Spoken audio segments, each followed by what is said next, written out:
And we have Ms. Collier Overstreet is here, so that's the 4 we need to get underway. Our CFO has joined us today. The only thing, as a reminder, the only thing standing between us and the commencement of our 5th Monday week is this agenda. So I will thank everyone in advance for your efficiency as we move through a hefty agenda. I'll move adoption of the agenda. Second. Second by Juan. Let's open that vote. Vote is open.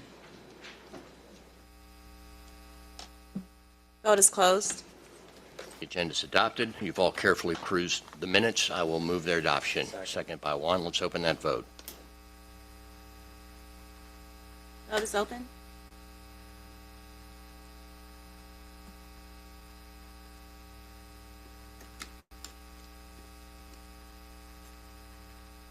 Vote is closed. All right, the ayes have it, so ordered. We have, moving on to public comment. We have a number of speakers, and it looks like they have all signed up to comment on PAD. And first up is Denise White, followed by Ash De Silva, followed by Annette Johnson. Good afternoon, members of the Finance Executive Committee. My name is Denise White, and I'm the Deputy Director of Policing Alternatives and Diversion Initiative, or PAD. I'm a daughter, sister, aunt, and proud Atlanta native. I grew up off of Lyndhurst Drive, graduated from Mays High School, and stayed here for both my undergraduate and graduate studies. My love for this city runs deep, and I've had the privilege of watching our beloved community grow and evolve. Yet in all my years, I never saw an organization like PAD, one that offers direct support to individuals at risk of arrest due to substance use, poverty, and unmet mental health needs. PAD fills a critical gap by relieving the burden on traditional first responders, allowing them to focus on emergencies while we address the root causes that too often bring people into contact with the legal system. Today, you'll hear directly from members of our community response and community engagement teams, dedicated professionals on the front lines of every day. They build trust, offer real solutions, and transform lives by providing support instead of punishment. Before you hear from our response and engagement teams, I want to take a moment to acknowledge the vital work of our care navigation team funded by Fulton County. PAD Care Navigators provide long-term case management, connecting participants to housing, medical care, mental health services, and more. There are no time limits to the support they offer, and participants can stay with PAD for as long as they need. While the care navigation team's essential work is sustained through county funding, today's focus is on the compassion, advocacy, and unwavering commitment of our community response team. Thank you in advance for taking the time to listen to their experiences and stories. Thank you. Ms. De Silva.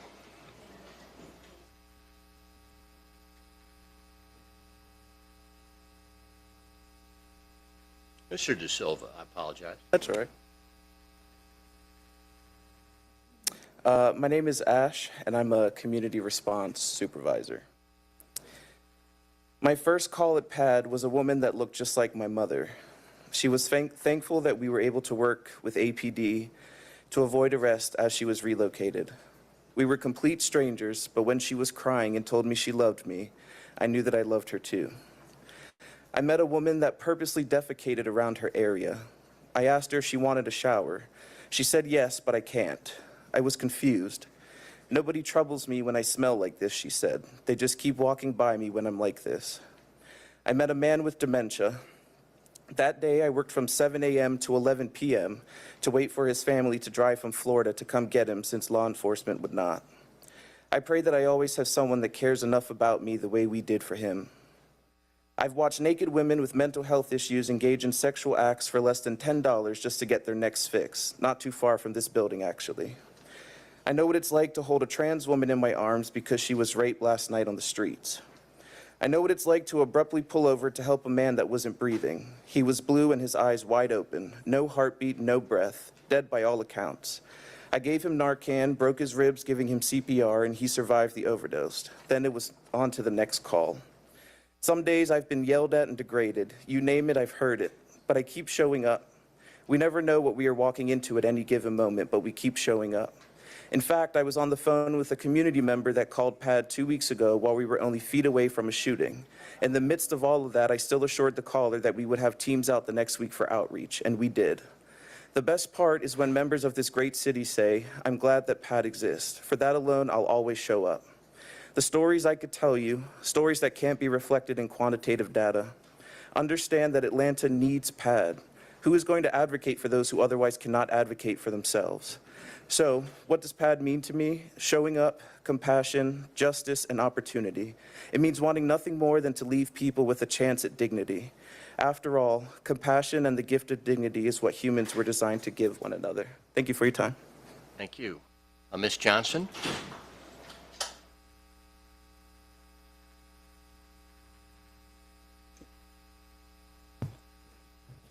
Greetings all. My name is Annette Johnson, and I have worked with PAT for a year as a community response supervisor.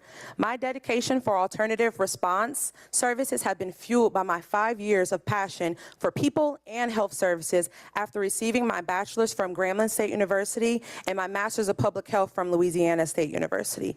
However, today I don't come to you as a supervisor nor as a public health professional, but as someone who has the firsthand experience of the influence PAT has on the safety and well-being of this city. I understand the importance of meeting measurables and yielding tangible outcomes. However, PAT's contributions to the people we serve are immeasurable. We have answered calls and found ourselves in challenging situations, yet we have continued to strive towards providing people with support and advocacy. The gravity of our intangible work cannot be quantified only by the data. Our true impact is not always reflected on a spreadsheet, but in the eyes and souls of someone's mother, someone's father, someone's brother, and the countless others we have helped just by receiving a 311 call.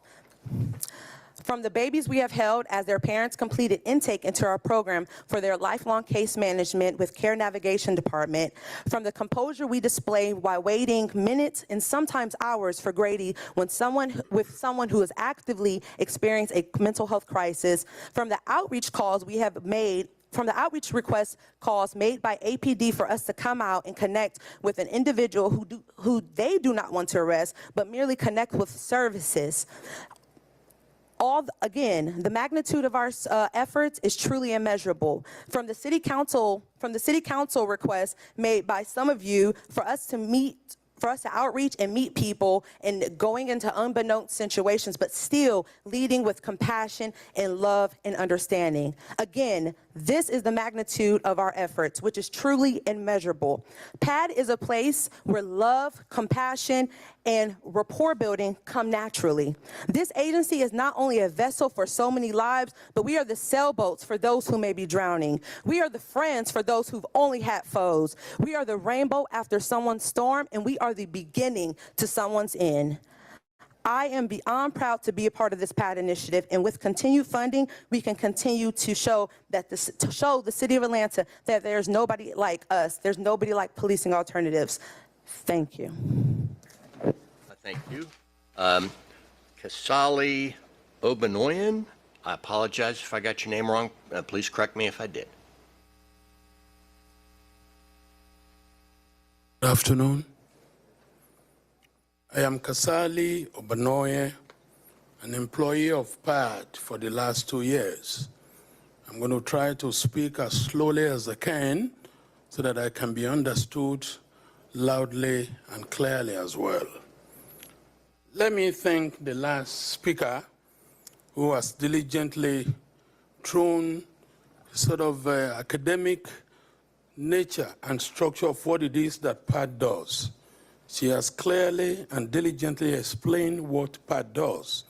But let me quickly add as well that PAD continues to light the flame of care and wellness of innovation in Atlanta for vulnerable individuals.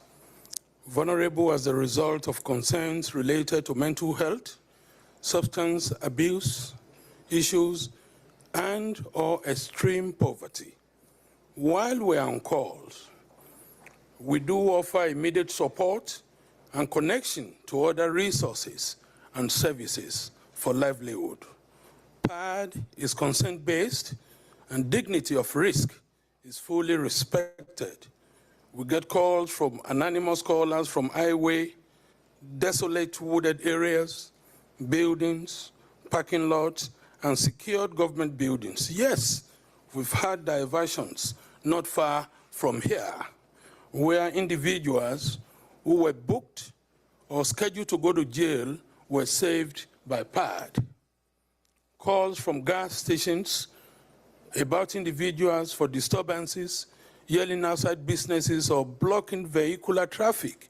Huge potential for harm. Less than 2 hours ago, at about 11:22 a.m., at 121 Riverdale Ave, we got a call from a gas station. And the story would have been different if PAD did not respond within 15 minutes. We get calls about public indecency, nude in the public around school zones where kids could be exposed if PAD does not run in less than 15 minutes, responding to mental health calls and de-escalating erratic situations, even when we are told maybe someone is holding a sledgehammer or somebody is on the top of a tree. We just have to respond. Calls about substance use in public with a view to administering a can like this when necessary. Dangers loom, but we respond. Atlanta needs PAD. Of course, calls about basic needs for someone in need of shelter and sleep outside pavements and under the trees. On public health calls, and sadly, we assist people immediately, preventing them, encouraging them not to eat from the dumpsters. Remember, if it is not broken, don't fix it. PAD is not broken, don't break it, strengthen it. Keep it alive and keep it going. Atlanta needs PAD. Prior to 2026 FIFA World Cup, during, beyond, and after, and PAD works overload to decongest 911 call volumes and create rooms for responses for critical emergencies, for better tones and desired outcomes. Thank you very much. Thank you. We've been joined by Mr. Byron Amos and Ms. Liliana Bakhtiari.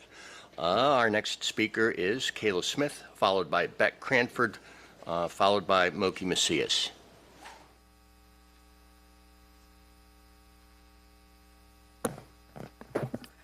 My name is Kayla Smith, and I'm an Atlanta native, resident of Zone 4, and more specifically, District 10.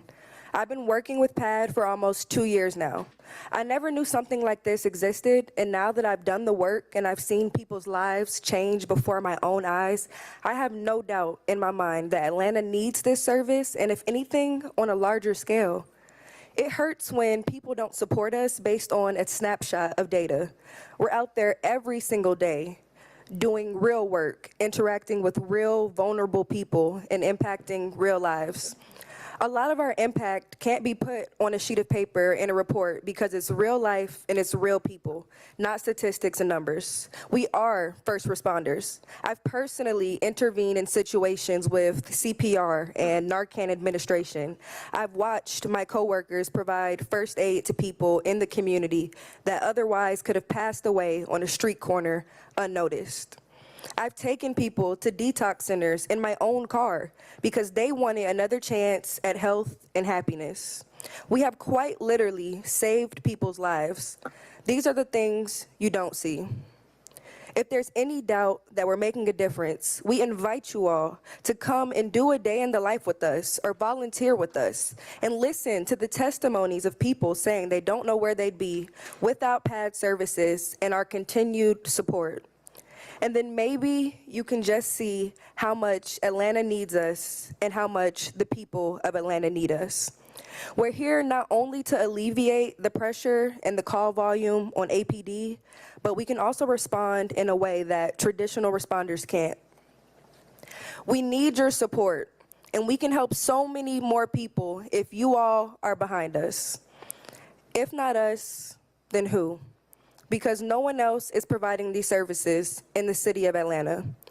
People are going to jail because they aren't being rehabilitated or getting resources that they need to address mental health and substance use.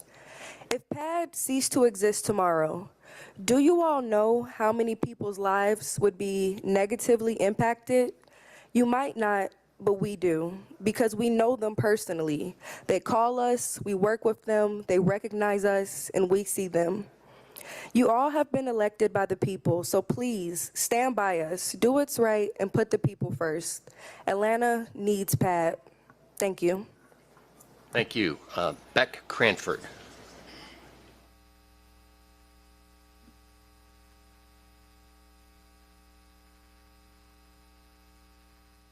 Hey, I'm super honored to be here today. I'm grateful for you all and the work that you do, because I believe Atlanta is a city that people look to when they need hope, because we know what it is to be able to work together.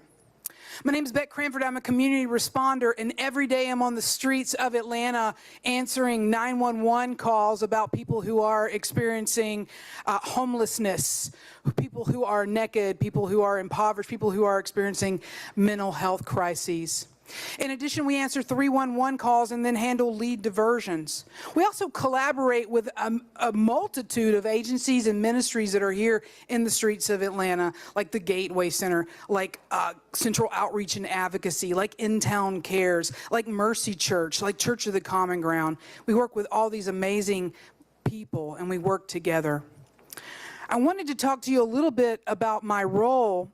And it's not just a job for me, it is also a vocation. Because I'm a person who understands what it is to be misunderstood, but I am also a person who understands what it is to be welcomed. See, I'm 8 generations from West Georgia, and I grew up with a lot of taxidermy and camouflage and King James Version of the Bible. But despite the fact that there were steeples on every corner, there was still a lot of evil that abounded in our city.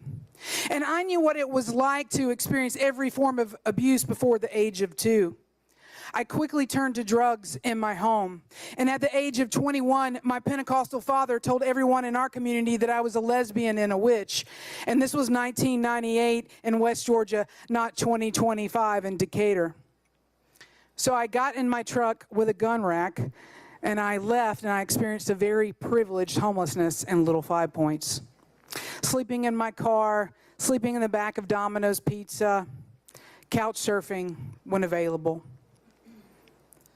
I utilized drugs and alcohol until I was 25 years of age, and at that time I had an overdose. During that overdose, I had a near-death experience, and I won't go into the details of that, but what I do believe is that I was given a second chance. Because I do understand what it is to be misunderstood, but I do believe in people that welcome others. Today, I stand before you as a person that lives with complex PTSD and bipolar type 1. I also am a mother.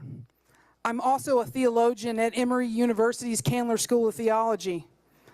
I also believe in the impact and power of PAD.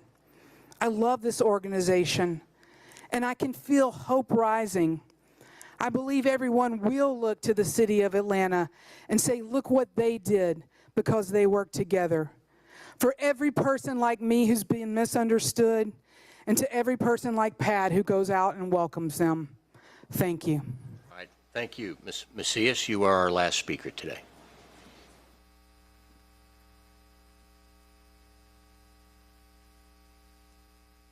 Greetings, Moki Macias, Executive Director for PAD. I didn't intend to speak today because I think my team really said it all. But after the conversation about PAD at yesterday's CDHS committee, I felt it was important to clarify PAD's work within the ecosystem of community organizations that serve people in need in Atlanta. We're part of the same system, but our roles are different. PAD is an alternative public safety organization that provides mobile response to community requests anywhere in the city and to law enforcement. In April 2024, as you all well know, the city did an RFP for these services specifically entitled Mobile Community Referrals and Diversion. The legislation pending before you today authorizes the award of that competitive RFP to PAD. So I want to be clear that while we collaborate and rely on many organizations that are providing direct and much-needed services to people experiencing homelessness or needs related to mental health or substance use, that's not what we are here before you asking you to fund. Yesterday, one of our partner organizations presented on their work, providing case management services in a beloved Atlanta neighborhood. We have deep respect for this work. We know how hard it is to do because we do it every day. PAD provides long-term case management to every person diverted by law enforcement and any individual referred through 311 that has an active criminal case in the city of the city of Atlanta or Fulton County. To date, we have over 700 people enrolled in case management services and provide a day resource center, food pantry, and many other services at our location in Lakewood. Our care navigation team is not here today talking to you about the lives that they are helping to change because we are not asking you to fund these services. These services are funded by Fulton County, by Georgia Department of Behavioral Health and Developmental Disabilities, as well as federal SAMHSA dollars for the benefit of homeless individuals. Make no mistake that these services impact Atlanta. They benefit Atlantans. The impact that we're talking about is the calls not only that are kept out of 311 or into 311 and out of 911, the people that we respond to, but the people that we provide these case management services to at no cost to the city. Today we are asking you to authorize the city award to PAD. But I want to say this, to date this year we've responded to 1,300 calls, including about 130 deflected from 911. I have copies of our August 2024 report that shows our year-to-date numbers, and of course they're always on our website. But what I want to say is that we can only do this with your partnership. We have 6 teams available to respond to calls for service anywhere in the city. We can only respond to the calls that you send us. So together, let's do this. Let's continue to scale this work. We have the opportunity to analyze the calls that are coming in and the charges that are being arrested on in your district and prioritize those calls for PAD response. We want to work with you to ensure that every one of your constituents knows that we are available through 311. You are not funding PAD to go deep in every one of Atlanta's 242 neighborhoods. But we hope you support giving every person in every one of those neighborhoods the opportunity to get the right response at the right time. Thank you. All right, thank you, and thanks to all the people who came in and made their comments today. That takes us to our presentations. A couple of notes here. The COVID-19 report is, as is usually the case, in handout form that's been distributed. The Department of Procurement quarterly update is being moved to our October 16 meeting. It takes us to our final presentation today. The auditors from Malden Jenkins are here, and they are going to give us a brief overview of the MARTA audit that they performed. And if y'all are ready. Council Member Shook, before we get into the MARTA audit, the COVID-19 report we can move it after MARTA audit, but it's an in-person report this time. So Deloach is here and we could do it after the MARTA audit. Having said that, I'd like to welcome the Malden and Jenkins team. If you recall, in 2023, Councilmember Overstreet introduced legislation that authorized the CFO to conduct a deep audit into the MARTA program. That was through 23R 3320. Since that time, we've engaged Malden and Jenkins, who has worked diligently on this project. Today, we have with us David Roberts, who is a partner at Malden and Jenkins, along with John Caroline, who is lead staffer on the project, and Doug Moses, who is the partner for the city's overall relationship.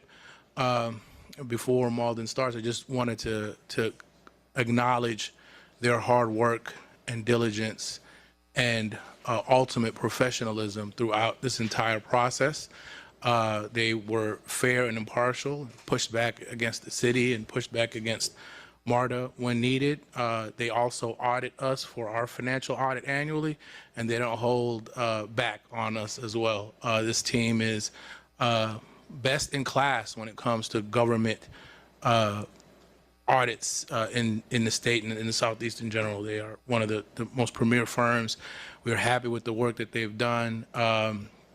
And kind of, you'll see from today's conclusion of that More MARTA program, they have a list of recommendations for both the city and MARTA, and they'll go over those findings today with the team, and this will conclude and close out the request by City Council to the CFO and the city of the More MARTA operational audit.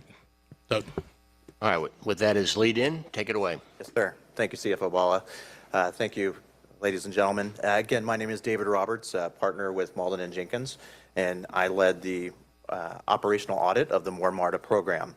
I know you have a packed agenda, so I will be succinct, but certainly happy to answer any questions toward the end. First, I'd like to thank the City Council and leadership for commissioning this audit.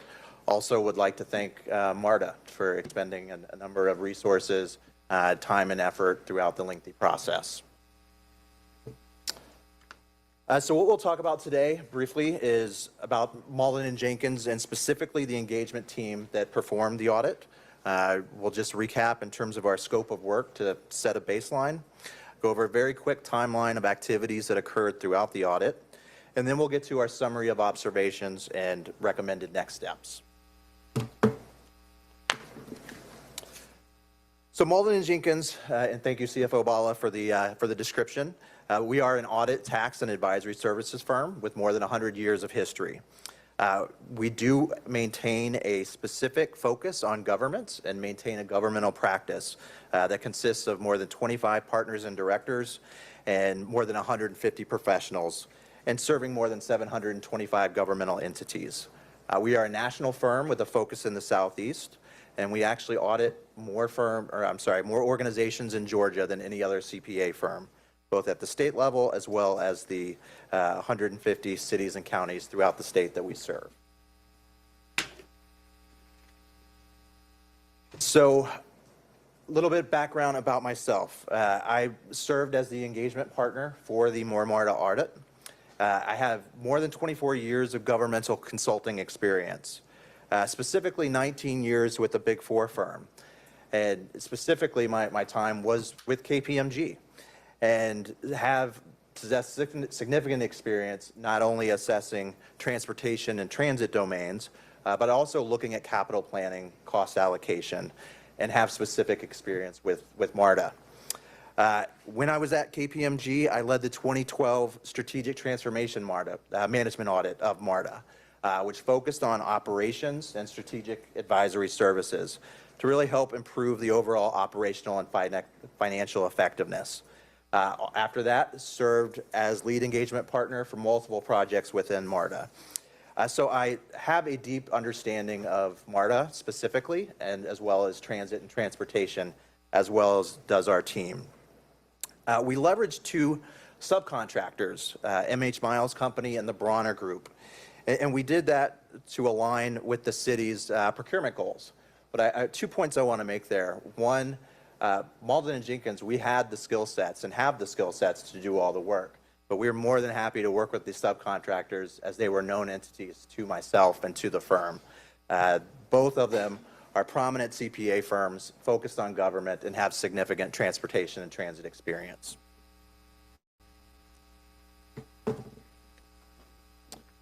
So just to remind everybody, in terms of the scope of work, so we were engaged in June of 23 to conduct the operational performance audit of the More MARTA program. It really focused on two items, fiscal activity and program activity. Fiscal activity obviously looked at revenues, expenditures, budgets, cost allocation, and use of funds. The program activity included performance, looking at completed, current, and planned projects, as well as rollout, communications risk, and project management. Anything not associated with the More MARTA program, we did not look at and was outside of scope. Here I'd like to show a timeline of key activities. So we were engaged in March of 23, or I apologize. City Council called for the audit in March of 23, and we were approved in June of 23 to conduct the More MARTA audit. Through that time period, we certainly not only worked with MARTA, but we also worked with the city Clearly, the city has a role and a vested interest in the MARTA program, and we conducted numerous interviews and requested a lot of information, both of the city and specifically of MARTA. As we were winding down the project, we did review our cost allocation approach, specifically for fiscal years 17 through 22 with MARTA on 2 different occasions, on July 16th of 24, as well as July 23rd of 24. In August of 24, August 14th, we issued our draft final report, which is afterwards where MARTA provided their draft response, and we included their draft response within our final report issued on September 4th. So summary of key recommendations, and I think it's important. Clearly, this executive summary and presentation is not going to do the report justice because it is more than 100 pages, has a lot of detail and a lot of context, so certainly encourage everybody to read that to obtain that necessary context. We have key observation areas that I'll go through that relate to the relevant history, governance, fiscal transparency and reporting, oversight, bus enhancement, and cost allocation. I do want to say that I think it's very positive that the city and MARTA either fully agrees or partially agrees with almost all the findings contained in the report. I think the most obvious point of contention is related to the cost allocation observations and recommendations that we have for fiscal year 17 through 19, and I'll talk about that throughout the presentation.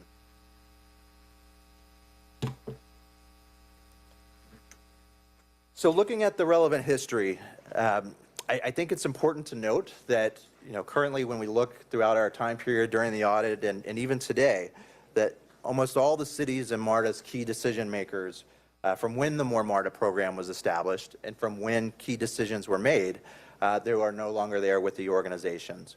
So there's numerous unknowns as to what decisions were made in the past and specifically why.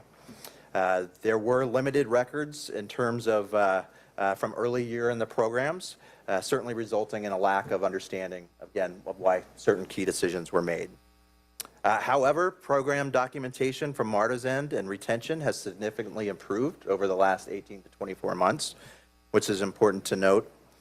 And I think that within the governance structure, and we'll go into that a little bit more in detail, there certainly should be clear policies and procedures for maintaining records and artifacts, as well as decision memorialization and rationale. It would be predominantly a MARTA responsibility, but certainly the city would play a role in that. And we certainly believe that records should be readily available and easily searchable by both parties at any time.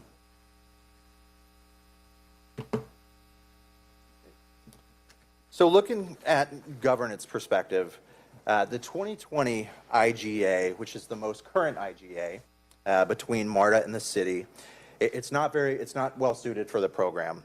It's too restrictive in many areas in terms of how to do things, yet at the same time, it's too broad in many other areas. The 2020 IGA also includes reference to a sequencing plan, which basically details the order of how projects will be completed or started. There's a reference to the 15th version of the sequencing plan, which shows 17 capital projects plus local bus enhancements. Beginning around 2022, MARTA and the city recognized that there were rising costs, and MARTA may not be able to deliver on all of the 17 selected projects. So an updated sequencing plan, known as a resequencing plan, was proposed in the spring of 23 that designates 9 capital projects as Tier 1 to be completed by 28, and 10 capital projects as Phase 2 projects. I think it's important to note that both the city and MARTA agree that the resequencing plan has not officially been adopted by all governing bodies and as required. And so although the organizations do disagree as to what caused the delay, both parties acknowledge that it has not formally been adopted. So continuing with that, as the resequencing plan has not yet been adopted, MARTA is obliged to continue making progress on the former 17 capital projects that's included in the 15th version of the sequencing plan. There's been significant discussions regarding more MARTA Atlanta projects in recent months, such as the announcement of 4 heavy rail infill stations. However, those new projects have not been reflected in the resequencing plan. And so I think clearly as we get into our specific recommendations, one of the recommendations is not only redoing and realigning the IGA that defines specific roles and responsibilities, but also to ensure that both the city and MARTA are aligned on its resequencing plan and to formally adopt as the organizations see fit. As mentioned, we did certainly look at the city of Atlanta as part of our audit, and communications within the city could certainly be enhanced related to the More MARTA Atlanta program. So the city has multiple points of contact with MARTA, including City Council, Office of the Mayor, Atlanta Department of Transportation, and there's not formal processes to help ensure that all relevant parties are updated and in the know. And so while it may not be reasonable to task a single person or a city PMO liaison with coordinating everything, it may be more prudent to have multiple individuals that would support those communications and inflow within the city.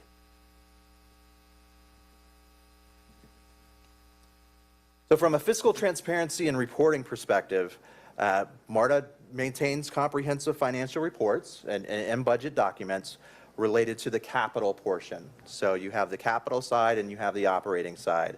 For these next couple points, it's really predominantly referring to the capital side. The capital reports are exported from the authority's financial system, so they are maintained and tracked within the financial system. And information is included in quarterly reports to City Council. In addition, MARTA leadership has retroactively applied relevant capital expenditures to specific projects or program governance going back from its start date. And so, however, related to operating costs, MARTA's operating program expenditures primarily consist of the use of Excel workbooks in order for MARTA to do some off-system records as well as true-up calculations.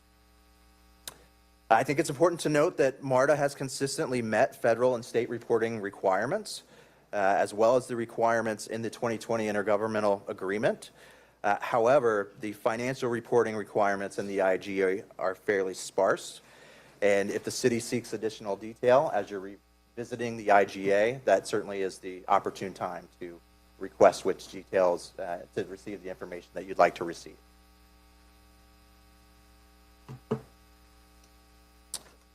From a fiscal oversight, from a capital side, MARTA does have various project levels and tentative budgets and estimates that are prepared and submitted at the beginning of each project plan, as well as projects as they continue to move throughout the project life cycle.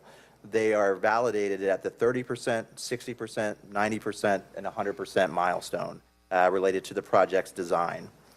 Once the project reaches the 30%, the plans are shared with the city for approval. So I think, again, from a capital side, there is prudent fiscal oversight on MARTA's behalf. I think where we have identified some observations and recommendations specifically relate to the operations side.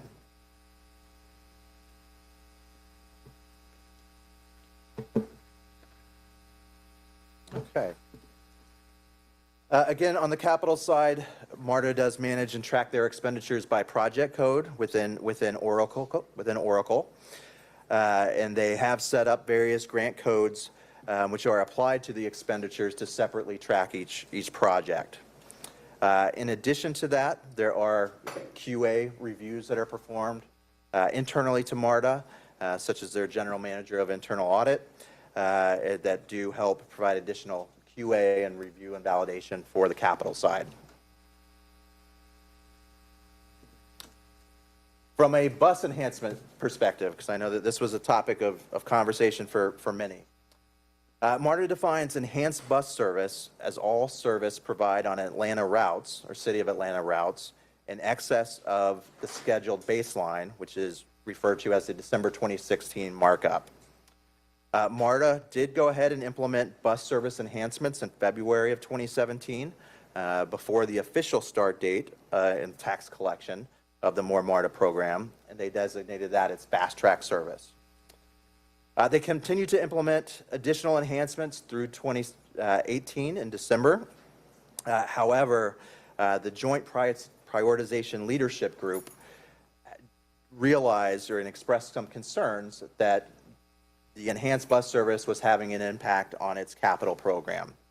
And so as a result of the concerns, MARTA did not implement additional planned service that it originally was going to do.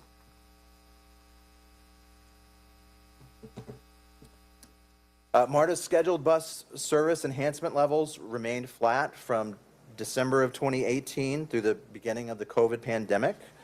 And MARTA rolled out its essential service plan during the pandemic, which really kept service levels fairly low. MARTA reintroduced normal operations in April of 21, and its service levels peaked in August of 21 through the markup. Service levels fell following August 21 markup due to staffing shortages, and MARTA is currently working to restore those service levels. Last bullet here on this page, I think is important, that at times the bus service levels did drop below the baseline during COVID. However, from a bus enhancement perspective, the program has consistently met its goals of providing additional service on weekends. So the Saturday and Sunday scheduled were always remained well above the baseline level for the life of the program.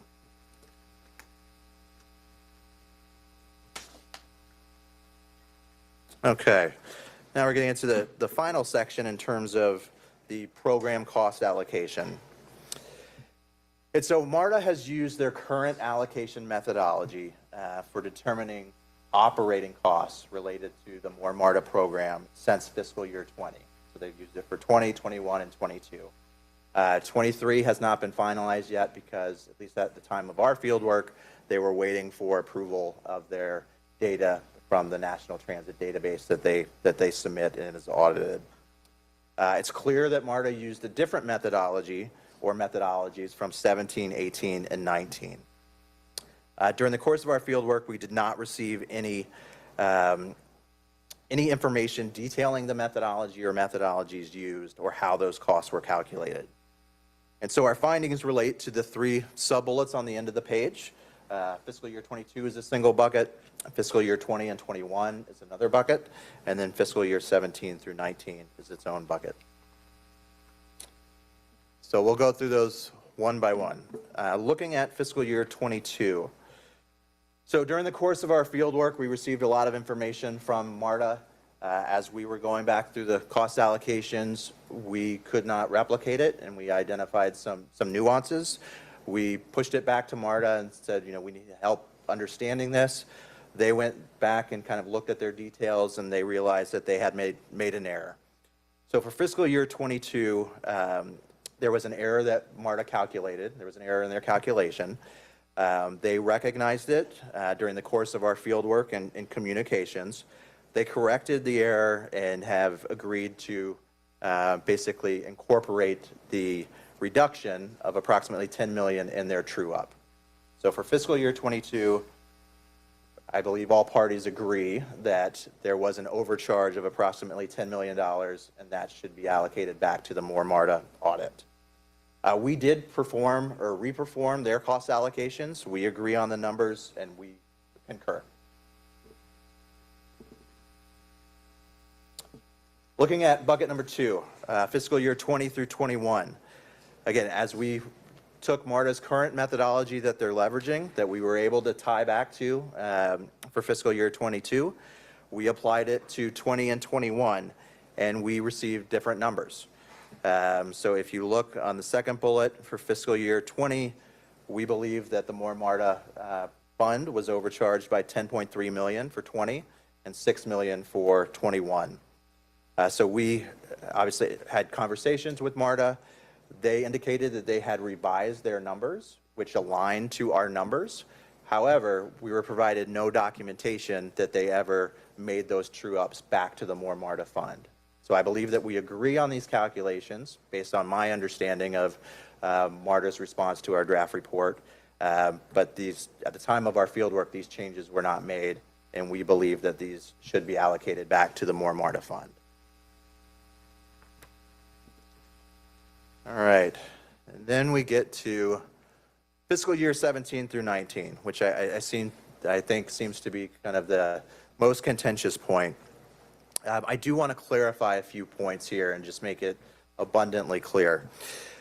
So during the entirety of our audit process, from our kickoff meeting with MARTA in July of 23 through our draft report issuance in August of 24, so 13 months, at no time did MARTA provide any documentation that explained the methodology, specifically to fiscal year 17 through 19 and the operating cost.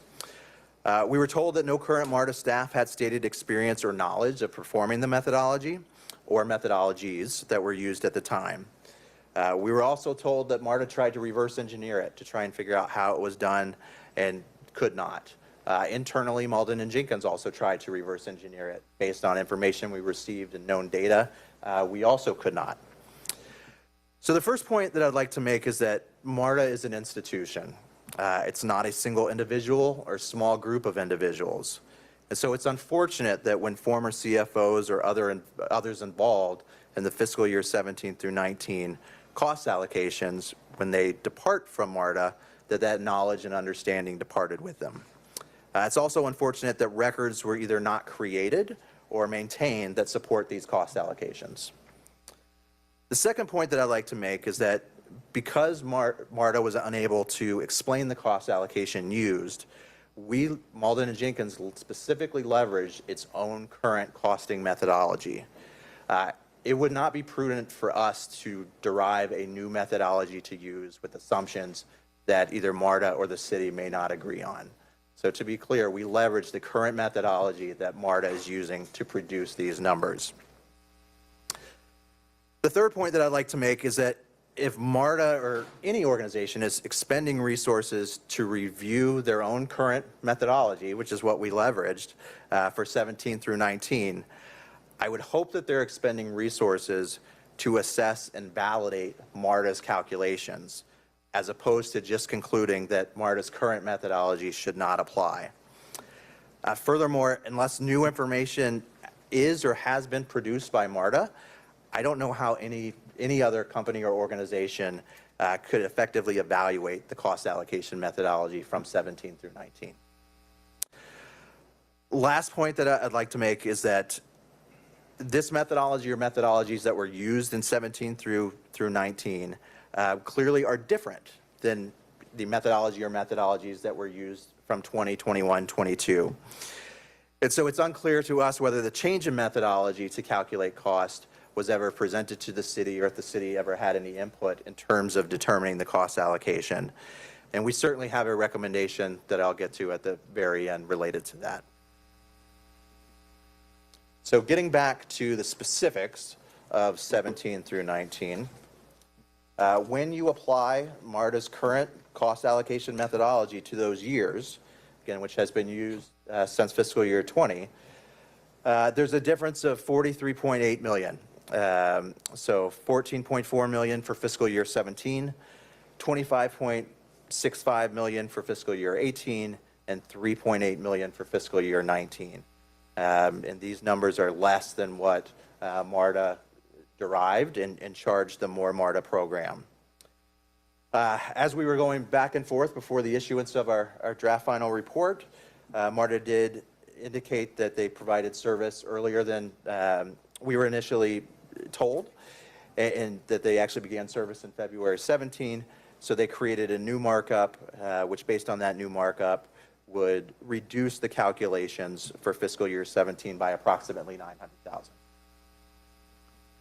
And so to summarize the results of 22 through 17, so again, fiscal year 22, MARTA acknowledged the error and is committed to do a true up, roughly $10 million. Fiscal year 20 through 21, again, MARTA has not provided any documentation to Malden and Jenkins indicating that their revisions, their revised numbers have been applied. And that's roughly $6 million for 21 and 10.3 for 20. Again, application of MARTA's current methodology to fiscal year 17 through 19 resulted in a difference of $3.8 million in fiscal year 19, 25.7 in 18, and 14.4 for fiscal year 17. Or if you apply the fast track service with the new information that we received that reduces it slightly, but still results in $13.5 million for fiscal year 17. All right, so just a few slides before closing in terms of recommended next steps. So I did hear throughout the project that people, both MARTA and city folks, are looking for a quote-unquote reset. And I think this is certainly the opportunity, leveraging some of the recommendations in this report, to have that reset, ensure that the city's needs are being met, MARTA's getting the information that they need, and that you can revise some of those governing documents. I am going to repeat myself that I think it's very positive that out of our 100-page report and numerous recommendations and observations, it appears to me that the city and MARTA are either agree or partially agree on almost every observation, except for, I would say, one specific related to fiscal year 17 through 19. So from recommended next steps, I think city and MARTA leadership obviously should look at the resequencing plan. Again, I know that there have been mentioning of new projects over the past several months during our field work, but determine whether that resequencing plan meets your needs and your priorities, and then to have those that resequencing plan formally adopted. Second, MARTA and the city should look at updating the IGA to really, allow flexibility where needed, but really define specific things. Specifically, this committee defining what financial information you want to see on a periodic basis to have that embed within the IGA. And I think with the IGA, certainly looking for a document that's less permanent in terms of the day-to-day transactions, and actually creating, we refer to it as an operations manual or similar document that provides some flexibility but still maintains the governance that's required in the IGA. And from the city side, would certainly recommend the city considering allocating one or more multiple positions to serve as the Atlanta PMO liaison between the city and MARTA, specific to the MARTA project. As allowed by the IGA, the city can submit the expenditures for that position, including time and benefits, to MARTA for reimbursement, as clearly it's related to the MARTA project.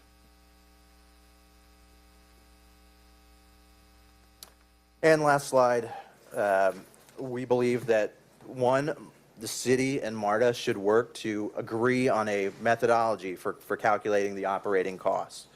And that very well could be the current allocation that MARTA is using. As a part of that, I believe it's up to the city and MARTA to determine whether you either retroactively apply that cost allocation methodology, or whether you apply it currently or at some point in time in the future. The city should verify that for fiscal year 22, the error that was noted, that the $9.9 million be allocated back to the MARTA fund. Same thing in terms of 20 and 21, ensuring that the revised numbers are, as we agree with and MARTA agrees with, that they have been applied and returned back to the MARTA, or allocated back to the MARTA fund. And then obviously holding discussions related to 17 through 19, where there are significant disagreements there. I think that, as I said, it's unfortunate that documentation doesn't exist. I believe it's up to the city. There were errors identified in fiscal year 20. We believe that there are also not procedures performed for 20 and 21. It's up to the city whether you blindly accept 17 through 19 or not. With that, I will pause and certainly happy to entertain any questions. Thank you very much. All right, thank you. Before I open it up to my colleagues, a couple of notes. As our tens of regular viewers know, at the conclusion of receiving an audit, we always first invite the audit subject up to make any comments that they feel like making. And in fact, MARTA leadership was invited to come to this meeting, and they have declined. In lieu of being here, I will call your attention to two emails that they have sent, which have been, you've all been copied on.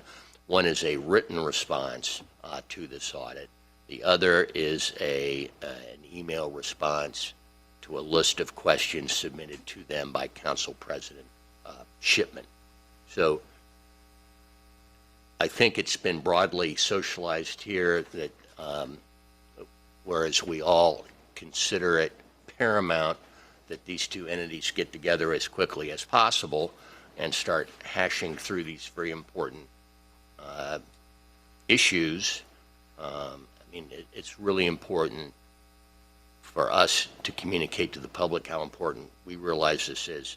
They voted to increase their taxes in no small measure in order to receive specific projects, but because the Atlanta City Council cannot act as a negotiating agent with any entity, public or private, those powers being solely reserved by the executive, I would like to, unless there's objection, submit a draft letter for everyone's approval that's going to urge as strongly as we possibly can that both sides do what hopefully has already happened, although frankly I see no evidence of it, and that's come together and start talking this through as quickly as possible. Ms. Overstreet.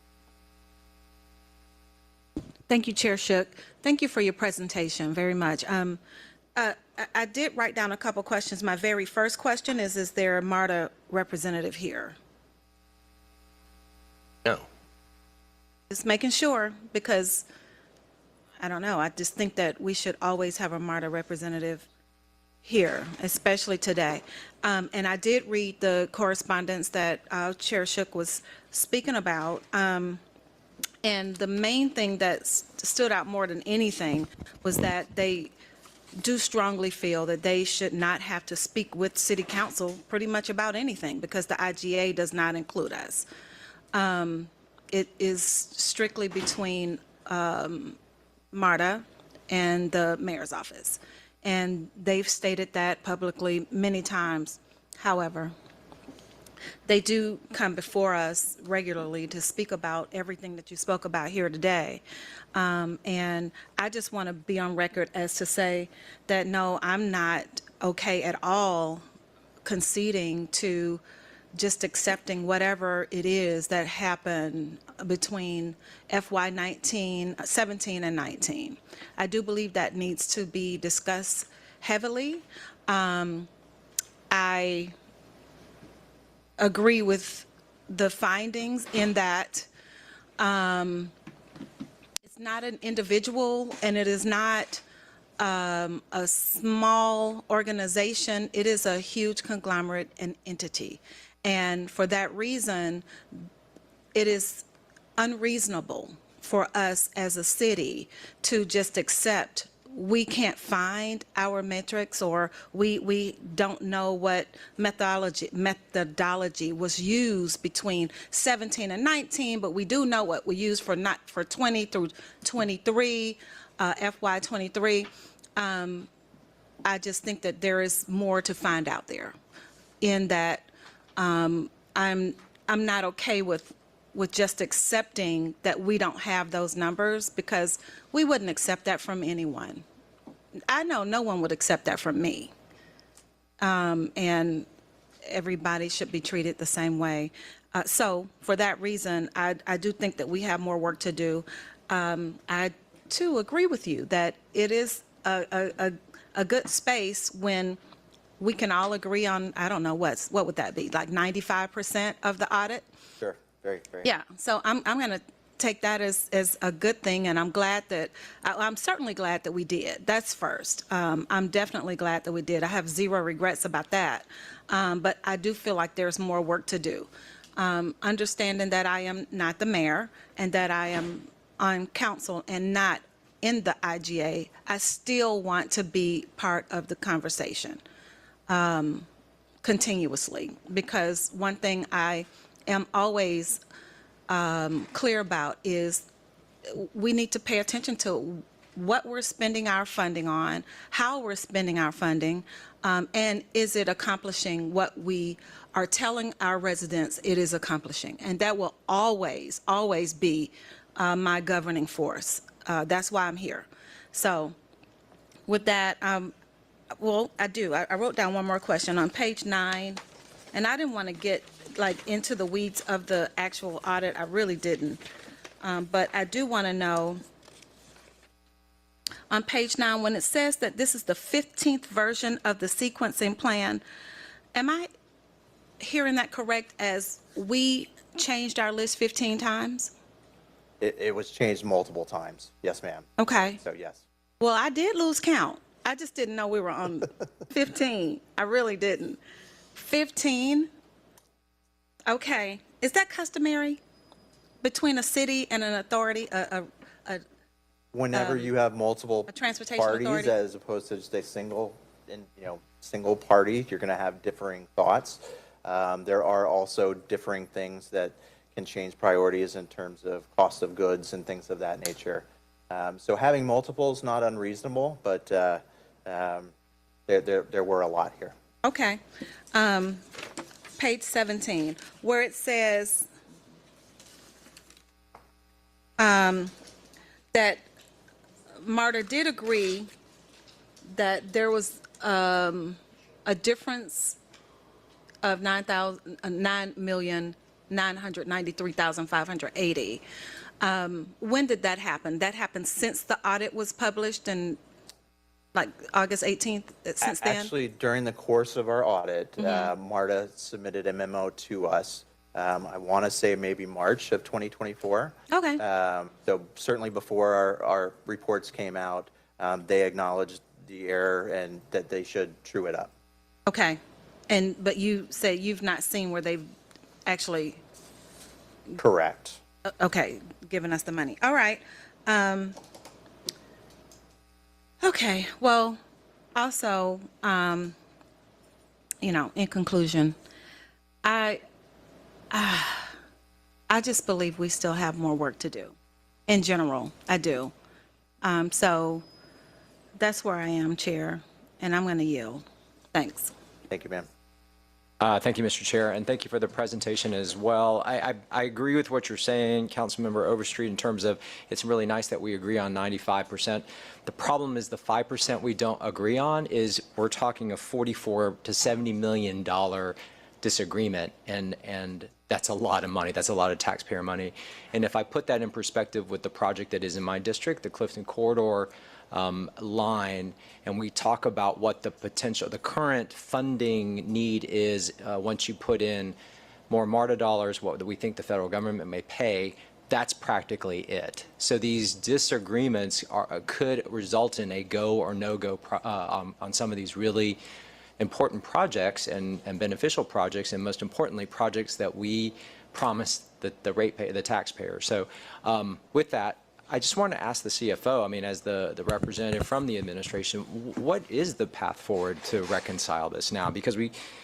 No, I wholeheartedly agree with you. I think the path forward from our standpoint is that we don't have any indication, and we have not been provided with any information as to why the 17 through 19 recalculation is not valid. And I am of the opinion that we should proceed with the notion that the funds should be transferred to the Atlanta More MARTA capital account from the general fund to the capital fund related to More MARTA. And if anything happens and they can substantiate with proof and with diligence that it should be reverted back, then we can have those conversations. But I think the onus should be put on MARTA to provide that information. And a default should be that the money is transferred to the More MARTA account immediately. Well, Mr. Chair, I mean, I'll be fully supportive of the letter that you've referenced, but I just, we're going to, until that time, and even after that time, we're going to have to lean on the administration to get this to the agreement point, because again, we're talking tens of millions of dollars and of taxpayer dollars. So I respectfully ask that we try and resolve this. Absolutely. Thank you. I'll ask just a couple of shorter questions. I want to thank you for this work. Certainly a light issue y'all got contracted to dive into. I wanted to ask just a couple questions, and again, I apologize, and please tell me if they've already been asked, and I will talk to my colleagues. But on page 8, the mention of the part under relevant history about key decision makers from when the More MARTA program began, and that they are no longer with their organizations, and how as a result limited records remain. Who was supposed to be in charge of holding the records? You would assume MARTA. So they're in charge of administering the So we should MARTA assume that program. it was MARTA? Yes. Absolutely. And so I'm also assuming then that they never provided the city with any copies or resources, so that none of these were archived, they did not digitize them or anything of that nature, they simply, Based on our interviews with city personnel, people were not aware of that occurring. am I right to believe that that is a major transparency issue and something that seems somewhat like an ethics violation? Or I'm lack not an of attorney, so I responsibility? can't speak to that, but obviously it certainly gets to, transparency as well as sound program management practices. And I understand that you are not that you are simply the messenger and not the person that, course, and not at all representative of MARTA. So I do apologize that you're having to catch all of this. As you can see, there is some agitation because, I mean, looking at the piece just with the IGA, looking at how, I was curious also where you said again on page, where was it? On page 9, on the resequencing, I know that it said the part about people disagreeing as to the reason why it hasn't been adopted, but who are the parties that are responsible for not wanting the adoption of the resequencing plan? So I think it needs to be formally adopted by both city council and MARTA's board. I think each party is kind of pointing fingers that we're Although we waiting agree that the for resequencing you. needs to happen, but we disagree, but where we disagree is the reasons on why we don't want, why it hasn't been adopted yet. That's exactly correct. May I ask what their reasoning is? Yep. So we're getting into the weeds a little bit. Are we aware in terms of the MARTA's reasoning for why the resequencing plan has not been formally adopted? I don't have details of that off the top of my head. Okay, we can. I can see if That's okay. We didn't hear that, and if you. Oh, I'm sorry. He didn't have the details Okay. ready to speak. We certainly will take note of that and get back to you. Thank you, if you Yeah, wouldn't mind. Absolutely. I think just for the better understanding, just for those of us who are not on Transportation Committee to better Of course. understand. Thank you, I really appreciate that. Yes, ma'am. And I just have to, this is not for you, and this is not a question, it's a statement more so, and I want to say it just for the record for the public, for the people in this room, and for the sake of transparency, that upon reading the letter from the CEO that was given to City Council, for those in this room that may not have seen that letter, I will take from it what I summarized, which is that this is a strong mayor system, and therefore the CEO doesn't feel any need to meet with council. I'd like to flag for the people in this room, for this body, and for anyone watching, that yes, it may be a strong mayor system, but that city council is the legislative arm of this city system and elected by the people and are the most forward-facing offices.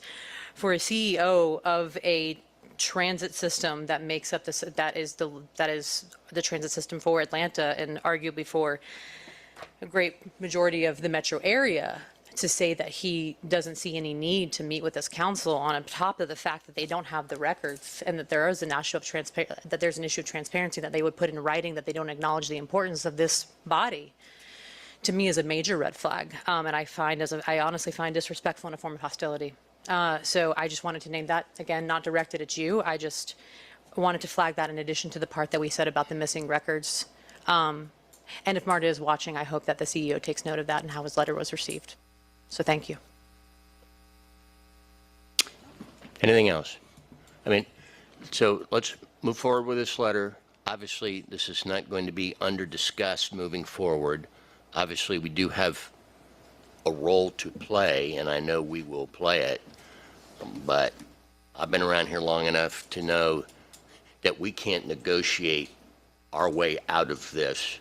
We do have a role to play, though, and I'm sure we'll play it. All right, if there's nothing else, thank you very much. Yes. For the record, I also want to state thank you for this audit, because I can guarantee you, and I also want to state for the record, that this council, although that letter stated a strong mayor system, this council has shown and expressed every desire to want to work with this agency. So I'm going to say that again for the record, that if they want to come and meet with us, we have the findings of this audit. We know that there are problems, and I think this body and every single member of this council has shown that we want to come to the table and work with them. And hopefully they note that as well, and thank you for the information you've provided us that gives us a greater ability to do that. Thank you. Mm-hmm. Cool.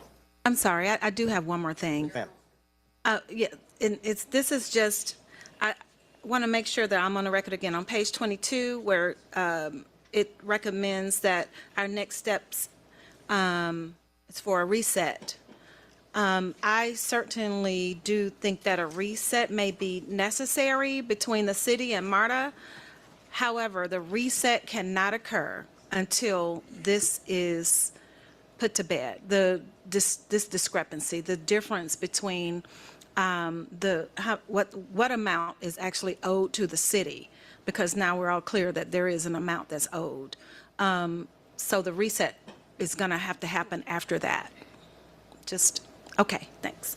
All right, thank you again. All right, Mr. Deloach, COVID-19.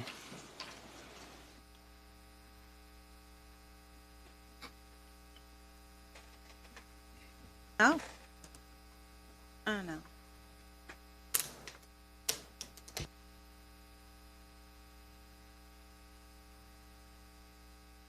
Good afternoon. Jerry Deloach, Chief Risk Officer in the Department of Finance. I'm not going to present the entire report this afternoon, but there are a couple of major milestones that we are approaching that we wanted the council members to be aware of. The first one is that the deadline for obligating funds is December 31st, 2024. We are working with our internal program leads to make sure that the funds that they have been budgeted have been obligated. The concern is that once we get past December 31st, 2024, we have until December 31st of 2026 to spend the funds. The second thing I want to make the council aware of is that we are pushing our internal program leads to complete their spending by June of 2025. The emergency is over. There's no need to drag the program any further. It's a wear and tear on the resources we have, and just prolonging the program. The third thing that I want to make council members aware of is that for the ERA-1 program, Treasury has conducted an audit, and they have determined that the City of Atlanta owes $653,000. So let me explain. We spent approximately $41 million for ERA-1 providing rental assistance, as well as paying utility bills and electric bills and water bills for residents. As part of the program, we had what we call administrative fees. We had United Way of Greater Atlanta participating in that. We had Landmark, who happen to have a representative here today, and we also had the Deloitte providing compliance services for us.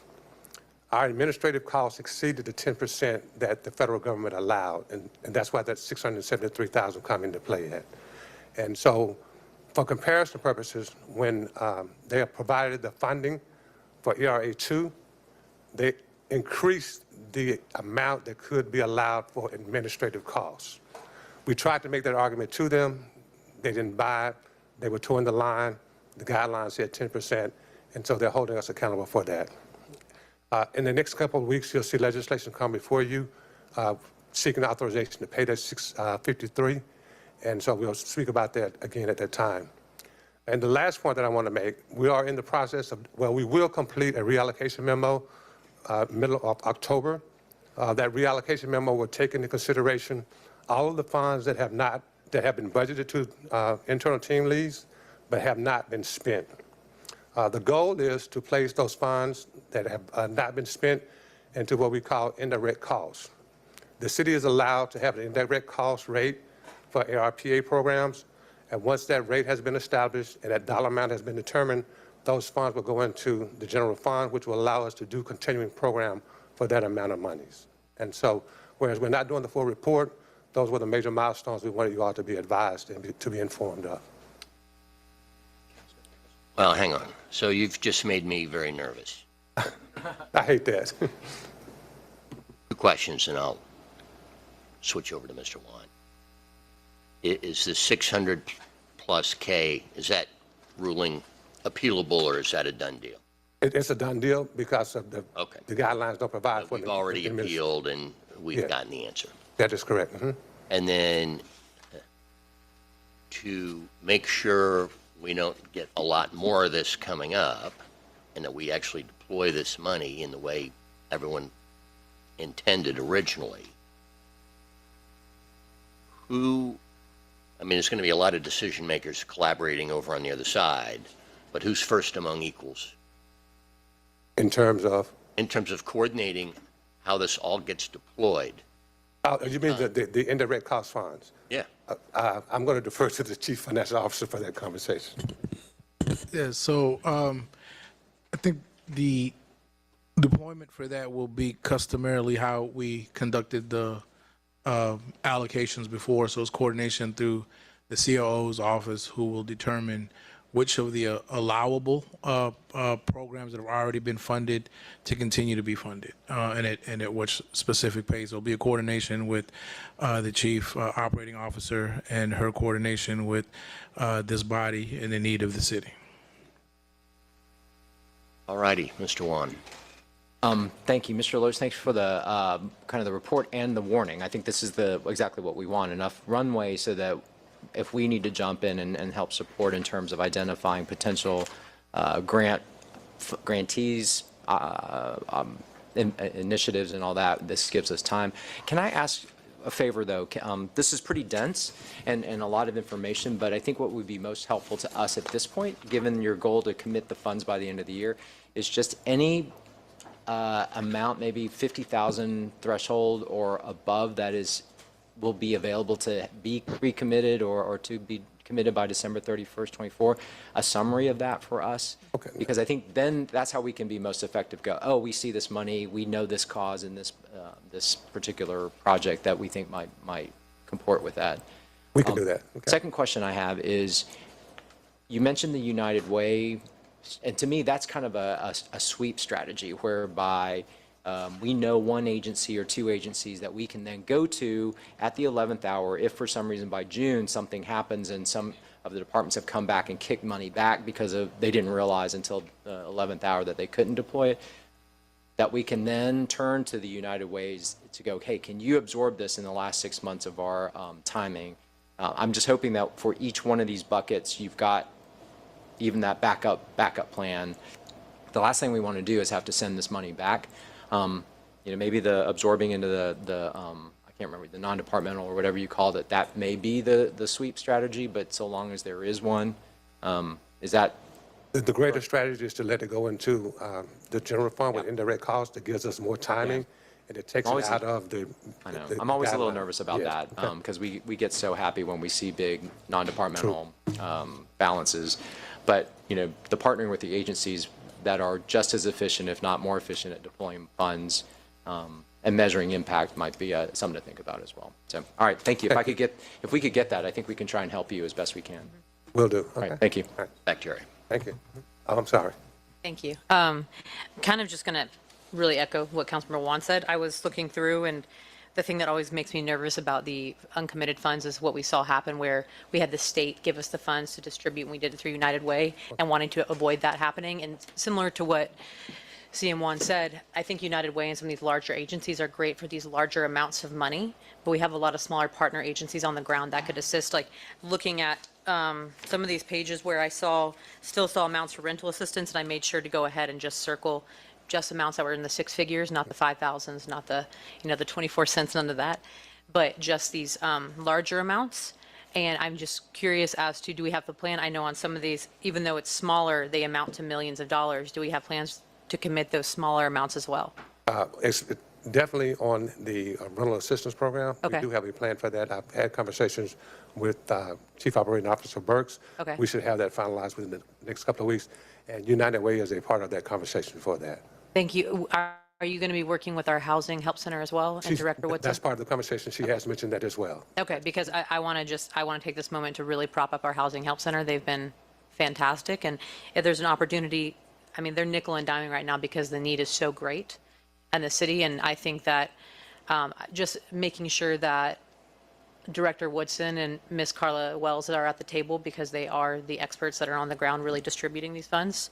And if we could just have an understanding of how much is going to go to them and being utilized, that'd be wonderful. Yes, Ms. Burks did mention that, and we'll have further conversations on that. Okay? Awesome. Well, thank you. And I think just echoing Councilmember Wan's request, but other than that, thank you so much. Really appreciate it. All right. Thank you all.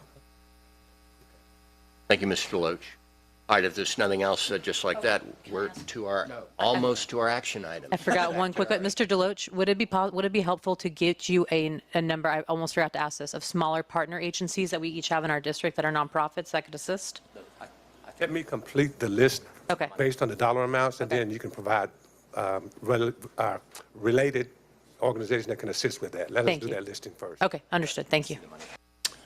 Ms. Kempson-Wright, could you send our first read, please?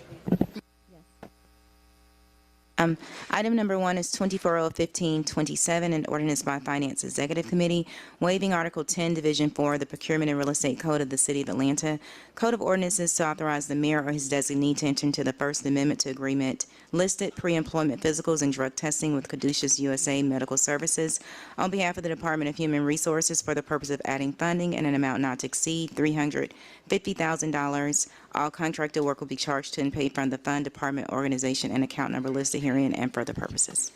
All right, thank you. That takes us to Section H, our regular agenda. These are ordinances for second reads, first of which is 24-014-89.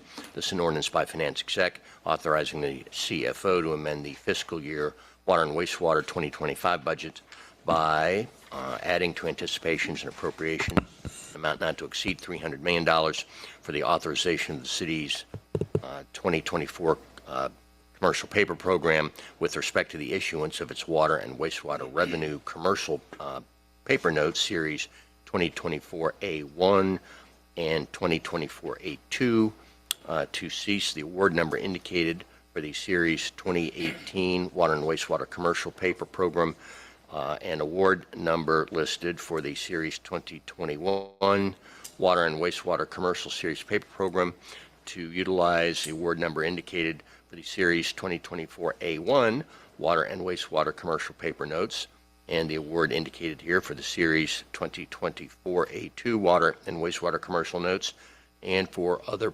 purposes. Mohammed Bala, CFO. So this ordinance before you is simply the appropriations and anticipation appropriations of the commercial paper ordinance that was already approved. This just puts the requisite budgetary information in there to allow the department to procure off of that commercial paper program. All right, motion to approve by Juan, second by Hillis. If there's no further questions, let's open the vote, please. Vote is open.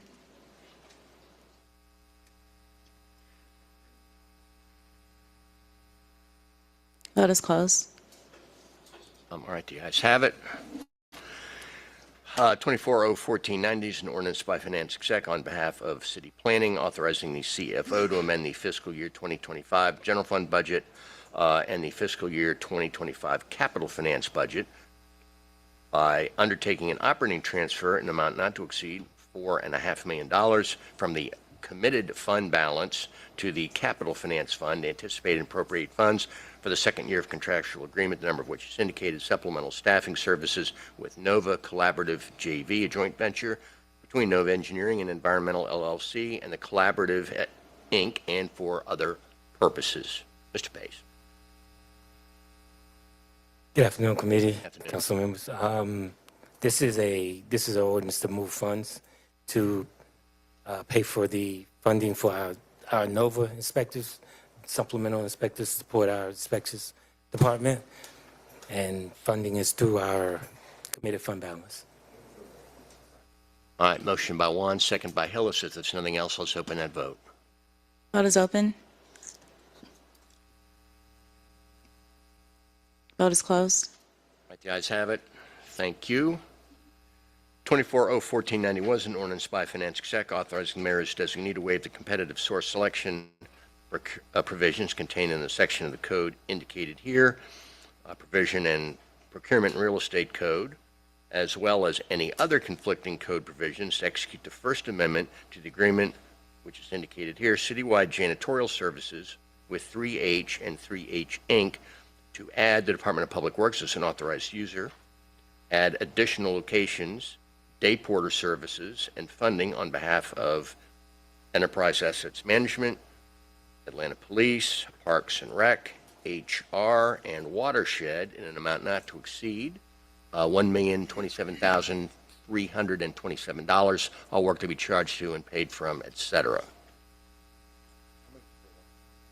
Motion approved by Juan. I'll second it. If there's nothing else, let's open the vote. Vote is open.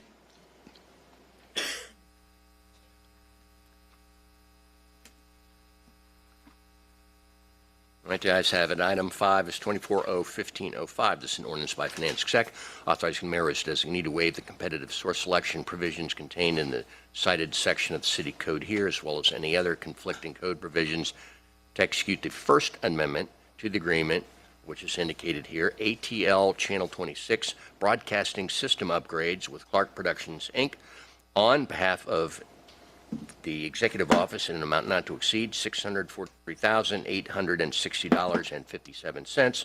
All contracted work being charged to and paid from, et cetera. So as you know, Atlanta influences everything. And I think we all share. Could you introduce yourself, please? I'm sorry, I thought y'all knew who I was. I'm Allison We do, but Fouché, our tens of viewers Chief don't. Communications Officer with the City of Atlanta. Do I need to say my address as well? Okay. As you know, Atlanta influences everything, and I think we all share the same sentiment that the upgrades for Channel 26 are long overdue. I am tired. Okay, come on.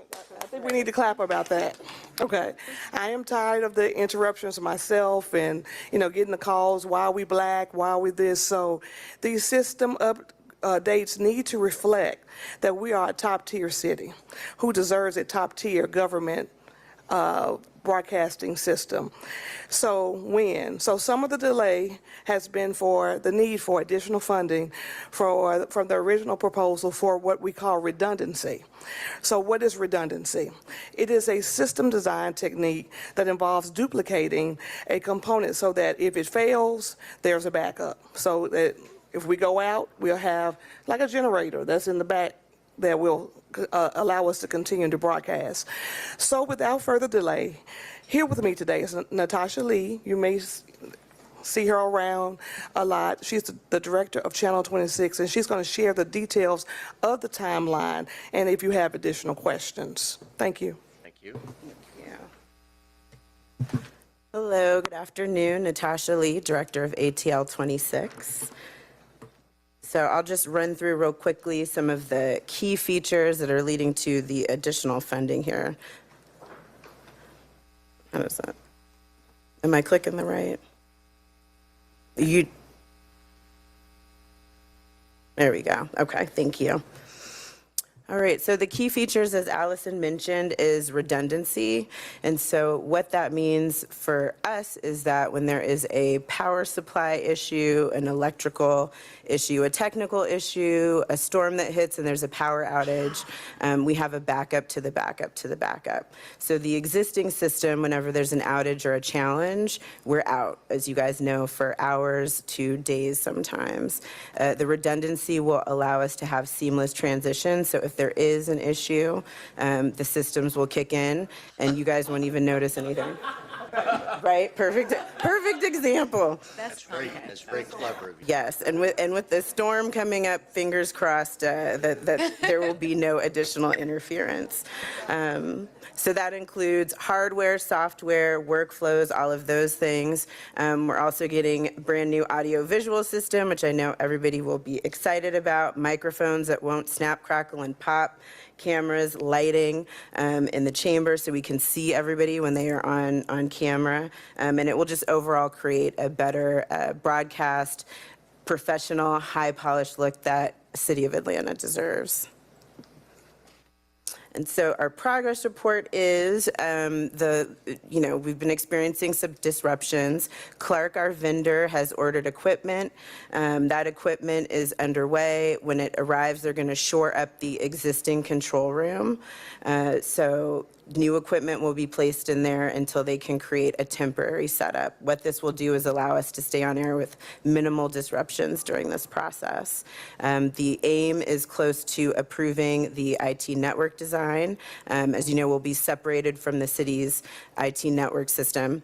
And so installation will begin at the end of October on this. The big thing is what you guys will see physically is starting towards the end of the year. Clark will be coming in to separate the committee rooms, both of them, Committee Room 1, Committee Room 2, and the chamber from the control room so they can set us up with the temporary setup that will be in place while all the construction, the new equipment, the racking, all of that stuff is taking place. So you'll see you won't see because it'll be behind the scenes. scenes, but on-site activity we'll see in mid-January. And so we're currently in procurement phase, as I mentioned earlier. Equipment orders are underway. Clark is going to start prepping the control room, replacing some of the equipment that's already obsolete, that's been giving us trouble, so that we can stay on air. And then we'll be working with AIM and our IT vendor, DataPrize, to get the new IT network system set up. And then comes the rack building and commissioning. That's going to be all the hardware, software that will go in the control room. They'll be working on that. And then the renovation for the control room will start towards the end of December, going into February. That's when they're going to start going in, improving lighting in the control room, making sure our HVAC system is working as well, because we've had some issues there with it going out, making sure that we don't overheat the new equipment that's going to be coming in. And then installation and implementation will start also in December through March. And then training the staff, the ATL 26 team, testing all of the equipment, and the handoff to the new and complete and beautiful, amazing system will be at the end of April. All right, thank you for that, and we're all thrilled to see that we're going to be moving into the 20th century. Mr. Wan. All right, so so that I'm clear, this is $643,000 on top of a $2.5 million contract we already have with Clark? Yes. That is just for operations, or was that also for improvements? It was for improvements. The scope of work changed when we sat down with Clark to ensure that the system that we're building had enough redundancy. So the initial scope of work wasn't sufficient for what the city of Atlanta needs as far as making sure we can stay on air with minimal interruptions, and also for workflows. And this is just for the redundancy piece of it? Part of it is redundancy, part of it is the additional equipment, hardware needed for redundancy, and then also some of it is the logistics for coordinating the installation of everything in between council and committee meetings. Is this everything we need? I mean, I'm supportive. If we're going to do it, let's rip the Band-Aid off and do everything we need to do. I'm not one to want to do patchwork along the way, and every 3 meetings we have an issue, versus just saying, hey, it's going to cost us this to get the full thing that we need, and we're going to do it one time and be done. This is the full thing that we need. This is the Band-Aid ripped off. All right, I'll move approval. Councilmember, I had that same question with Director Fouché. Like, to just get the number that it's going to be, and this was it. Well, okay, so it's my understanding, though, that there's still some outstanding account information that's needed? Correct. We just move it on condition. We'll have the account information by Monday. All right. Juan and Bakhtiari have made that motion and seconded it, so if there's something else, let's open that vote. The vote is open.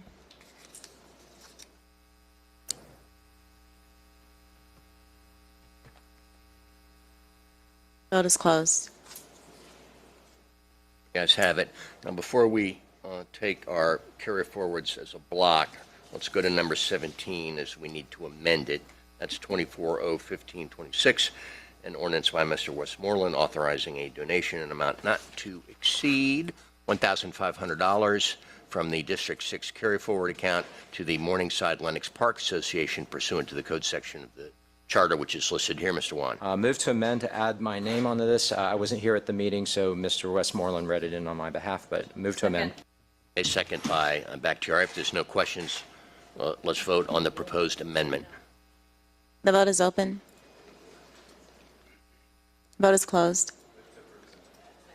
Let's take all these as a block then, if we may, starting with number 6, which is 24-0-1508, ordinance by Amos Boone, Bond and Overstreet, authorizing a donation in an amount not to exceed $20,000 from various carry-forward accounts to the EBS Foundation, Inc. for the 2024 Walk of Life pursuant to the charter section indicated here and for other purposes.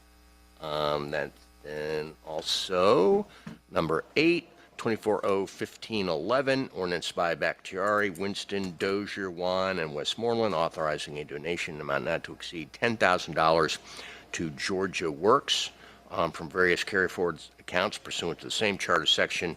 Number 19 is 24-0-1513, ordinance by Mr. Bond authorizing a donation in an amount not to exceed $1,100 from the Post 1 at-large carry-forward account to the Stewart Foundation to support the Youth Symposium pursuant to the same section of the city charter. Number 12 is 24-0-1520, an ordinance by Shook authorizing a donation not to exceed $1,500 from the council president's carry-forward account to the Atlanta Preservation Center pursuant to the same section of the charter. Number 14 is 24-0-1522, an ordinance by Mr. Westmoreland authorizing a donation amount not to exceed $2,000 from the Post 2 at-large carry-forward account pursuant to go to the Atlanta Preservation Center pursuant to the same charter amendment, same charter language. 24-0-1523 is an ordinance by Mr. Westmoreland authorizing a donation not to exceed $1,000 from the Post 2 at-large carry-forward account to the Scholarship Academy, same charter section. Number 16 is 24-0-1524, an ordinance by Mr. Westmoreland authorizing a donation not to exceed $1,000 to the Wild Center pursuant to the same charter section. And 24-0-1526, ordinance by Mr. Westmoreland authorizing a donation not to exceed $1,500 from the District 6 carry-forward account to the Morningside Lennox Park Association pursuant to the same code section, and that one is as amended. And I think that concludes the block. And so I will make a motion to approve all those items, seconded by Juan. If there's no questions, let's open that vote. Vote is open.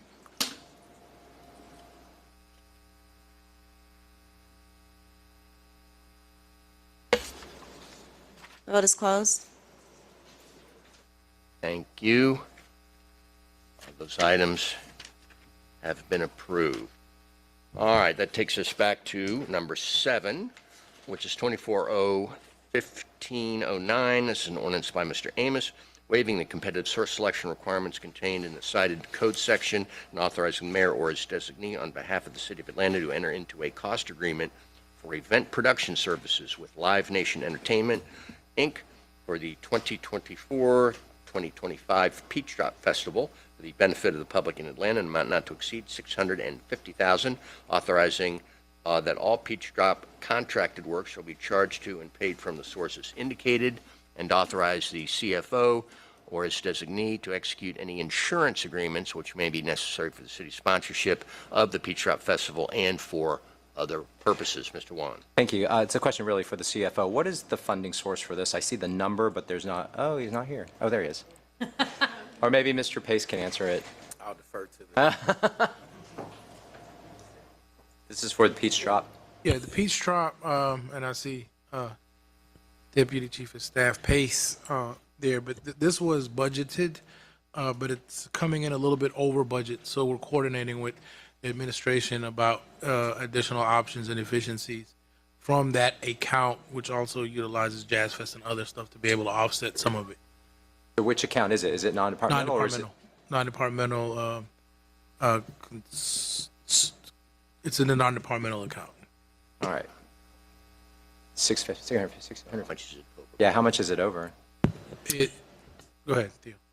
It is over $150,000, but the idea is to offset that cost from other budgeted items within the FY25 budget.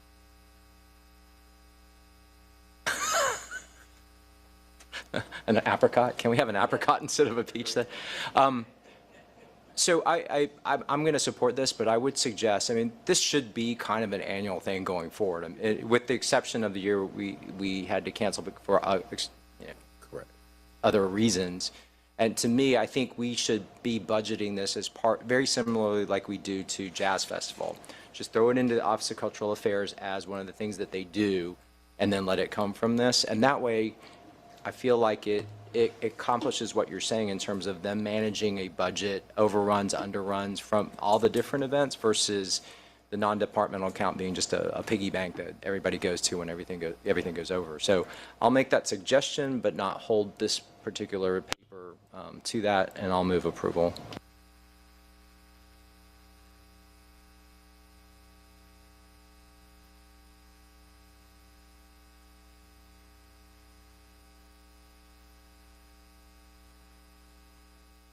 Looking forward to seeing you all on New Year's Eve. Thank you. 24-0-1519 is an ordinance by Shook amending FY25 general fund budget by anticipating and appropriating an amount not to exceed blank from the council president and council member carry forward accounts with a net amount of blank to be returned to the council president and council member carry forward accounts for the true up of the FY25 carry forward balances and for other purposes. And we are holding this, correct, Mr. CFO? Correct. Yep. All right, motion to hold. Second by Hillis. Let's open that vote. Vote is open.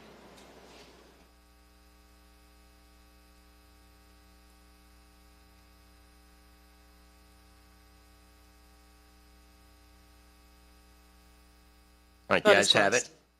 And I've been reminded that I skipped number 10, so let's go back to that.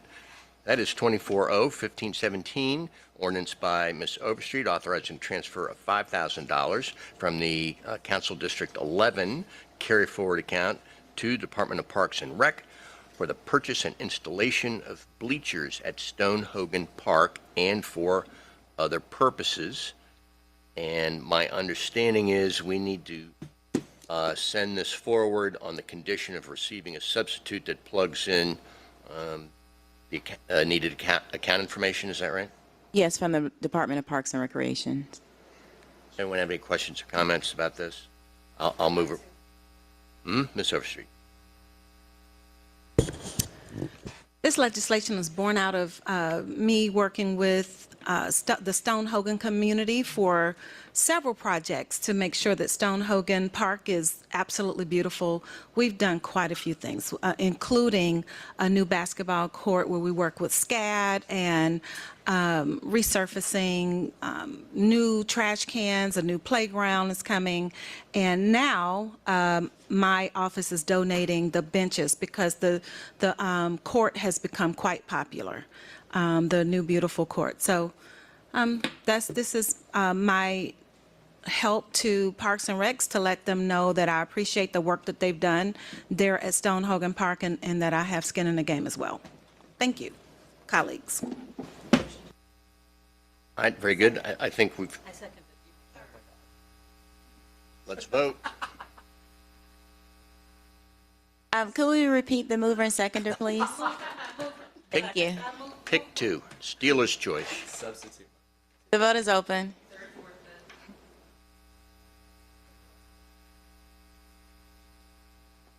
Vote is closed. All right. The ayes have it. Item moves forward on condition of receiving a substitute. 24-0-1521 is an ordinance by Mr. Westmoreland authorizing the CFO to create the Gulch Housing Trust Fund for the purpose of anticipating and appropriating the proceeds of in lieu fees and administrative costs pursuant to the TAD development agreement for the Gulch project, to authorize the CFO to transfer an amount not to exceed $8,448,515 from Westside in lieu of fee trust fund to the Gulch Housing Trust Fund and for other purposes. Mr. Ball. Yes. So as part of the Gulch Development Agreement, there was a payment of $8 million to the city of Atlanta that was to be dedicated specifically for affordable housing in the Gulch and Luffy district. That payment was received and placed into the Housing Trust Fund, but per the agreement, it should have been dedicated to a specific trust fund. We created that specific trust fund to put those dollars where they're needed to be in coordinates with the development agreement. Questions? Questions and/or comments and/or a motion? I'll move approval. Second by Ms. Bakhtiari. Vote is If there's open. nothing else, let's open the vote. All right. All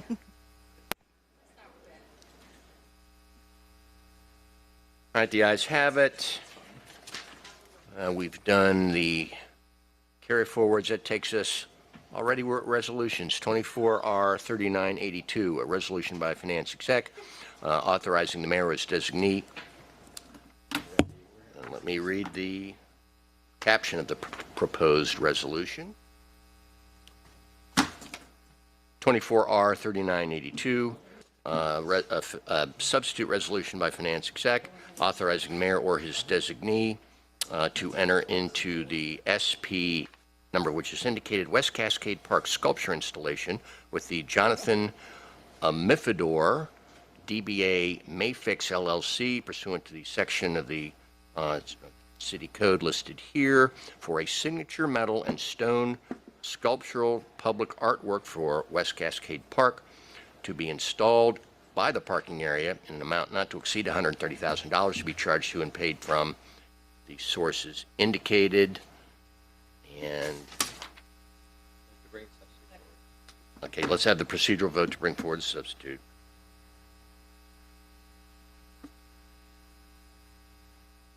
The vote is open.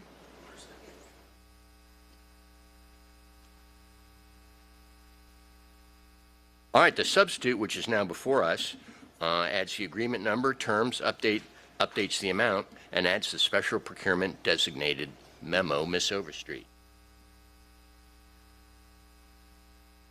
Thank you, Chair Shook. So yeah, I've been waiting on these final details. Also, the MLK Drive should not be there. This really is just for West Cascade Park.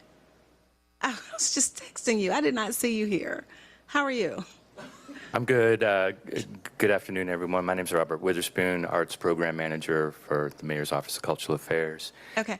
I believe we updated that, so we may not have the, we did edit that MLK Drive reference out of there. Okay. So I hope that that's taken care of at this point in time. In the amendment, in my amendment packet? Okay.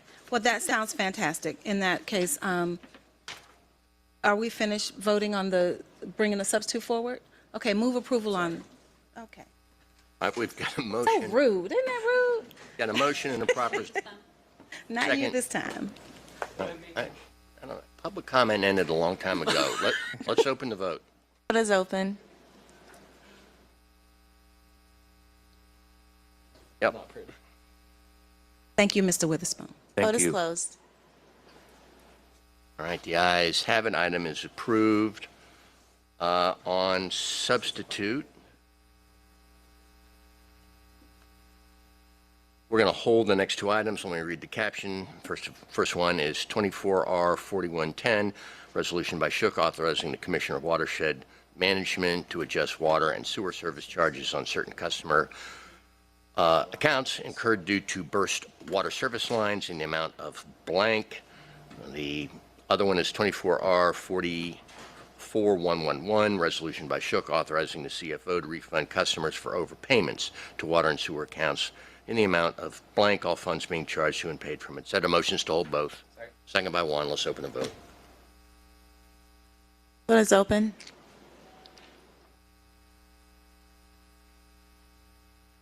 Vote is closed. All right, that takes us to item 21. This is 24R4112, a resolution by Mr. Westmoreland authorizing mayor as designee to execute the agreement for an SP, the number of which is indicated, Community Leadership Institute with Clark Atlanta University for educational programming on behalf of city planning for a term of 2 years with no renewal options in an amount not to exceed $296,183, all work being charged to and paid from, etc. And, well, first of all, does anyone have any questions or comments? All right, no, my note says we need to send it forward on condition that at our full council meeting, we receive the needed special procurement memo. So that is my motion. Second by Juan. If there's nothing else, let's open that vote. Vote is open.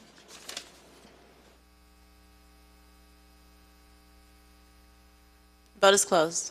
All right, the ayes have it. 24R4118 is a resolution by Finance Exec authorizing the committee, authorizing the mayor as designee to issue task order number 9 for the contract indicated, citywide architectural planning, design, engineering, and construction phase services with Fitzgerald Collaborative Group, LLC, for the implementation of a real estate transaction strategy development plan phase 2 at 2 Peachtree Street on behalf of the Department of Enterprise Assets Management in an amount not to exceed $311,900. All contracted work to be charged to and paid from, etc. Move approval. All right, motion to approve by Juan, second by Hillis. If there's no questions or comments, let's open the vote. Vote is open. Vote is closed. All right. Thank you. 24R 4119 requires a substitute. See if I can find it. 4119. Here, all right, here's, all right, we've got a motion and a second. Let me read the caption, the proposed substitute. 24R 4119, a substitute resolution by Finance Exec authorizing the mayor as designated to execute amendment number 2 for the RFP indicated citywide elevator service repair and maintenance with TK Elevator Corp. To add funding for elevator upgrades and repairs at J.C. Burdine and Dunbar Neighborhood Centers and 818 Pollard Avenue on behalf of Enterprise SS Management in an amount not to exceed $737,000. All contracted work will be charged to and paid from the sources indicated, and we do have a motion and a second to bring forward the substitute, so let's open that vote. Vote is open. Vote is closed. Substitutes before us. Motion to approve on substitute. Motion to approve by Juan. I'll second that. Let's open that vote. Vote is open.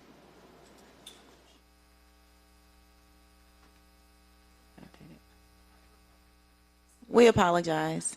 One moment.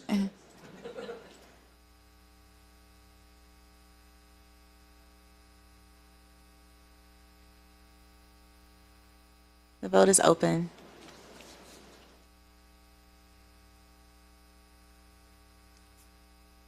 Vote is closed. All right, the ayes have it. 24R 4120 is a resolution by Finance Exec authorizing the mayor as designated to issue the task order indicated to pay for license fees for the design and construction of Fire Station 30. Under the contract number indicated, job order contracting consulting services with the Gordian Group on behalf of Deem in an amount not to exceed $498,589.27, with all work being charged to and paid from the sources indicated. A motion to approve by Juan, a second by Bakhtiari. Let's open that vote. Vote is open.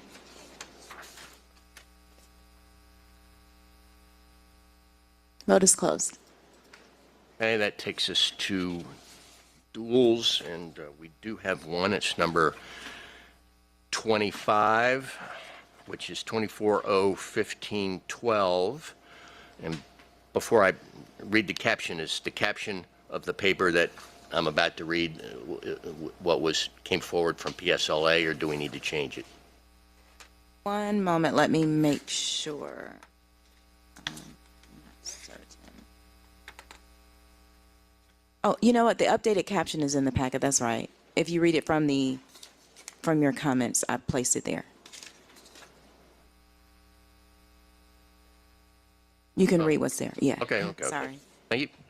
This is an ordinance by Bakhtiari, Winston, Lewis, Amos, Shook, Westmoreland, Bond, Boone, Hillis, Norwood, Overstreet, and Faroki as substituted and amended by Public Safety Legal Administration Committee to waive Division 4 of Article 10, Chapter 2 of the City of Atlanta Code of Ordinances, the Procurement and Real Estate Code, to authorize the mayor or his designee to execute a retroactive month-to-month agreement for pre-arrest diversion and community referral program services on behalf of the city with PAD in accordance with the terms of the MOU authorized by 20-017-38, effective July 1 of this year through December 31st of this year in an amount not to exceed $850,000, all contracted work to be charged to and paid from the sources indicated, to ratify the acceptance of any pre-arrest diversion and community referral program services provided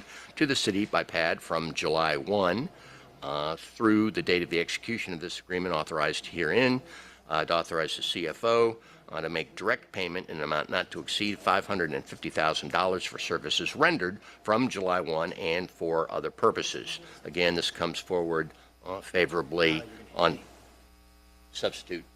I move to amend to add my name. I was not here at Monday's meeting. Second. All right, there's been a motion made and properly seconded by Juan and Bakhtiari to add Mr. Juan as a sponsor, so let's open that vote. One moment. The vote is open.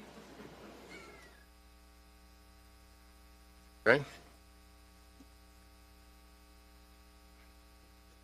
Will everyone please vote?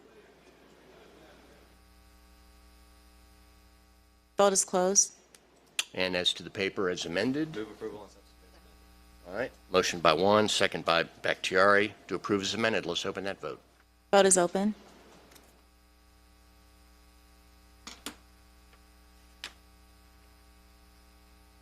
Vote is closed. All right, held papers. We do have one. It's item number 38, which is 24-0-1483.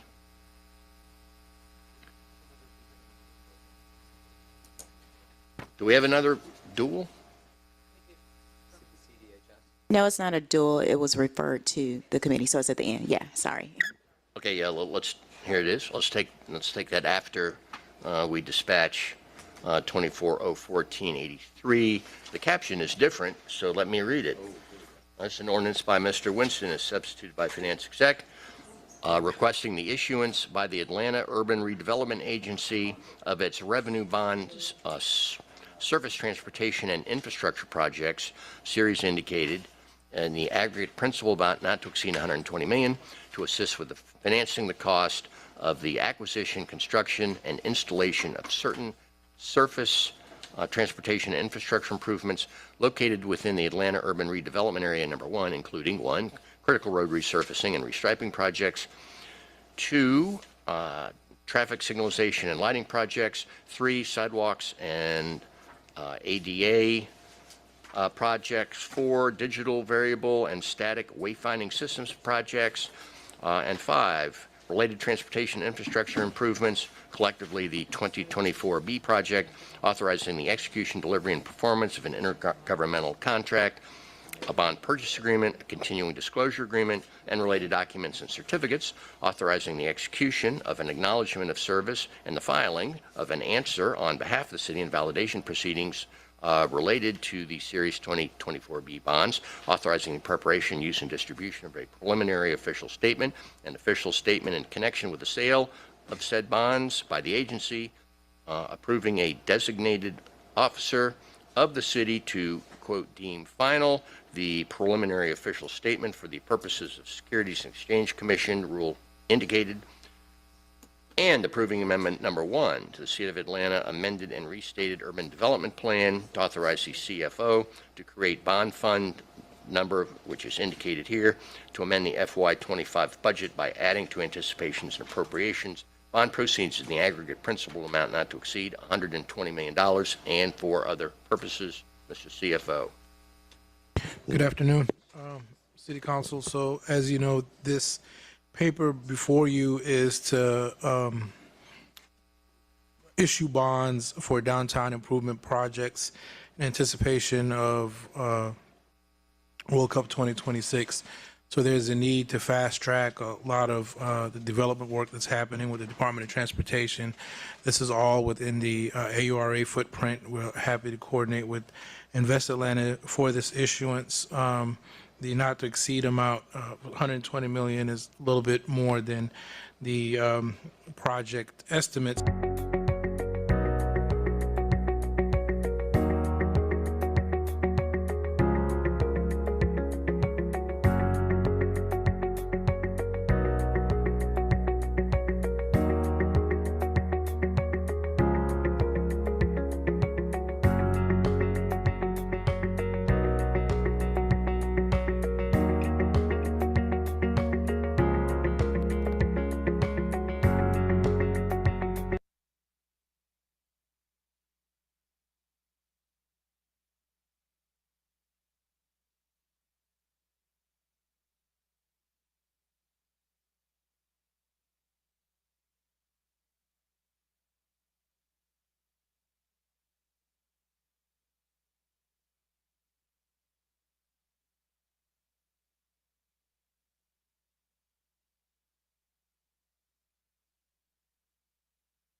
portion of resurfacing will be to the local portion of the streets as well.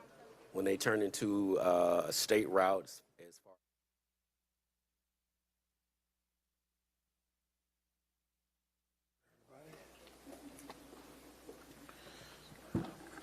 All right, good afternoon. We asked you here today because we want to assure our residents, our businesses, and visitors that preparations are well underway in Atlanta to deal with Hurricane Helene.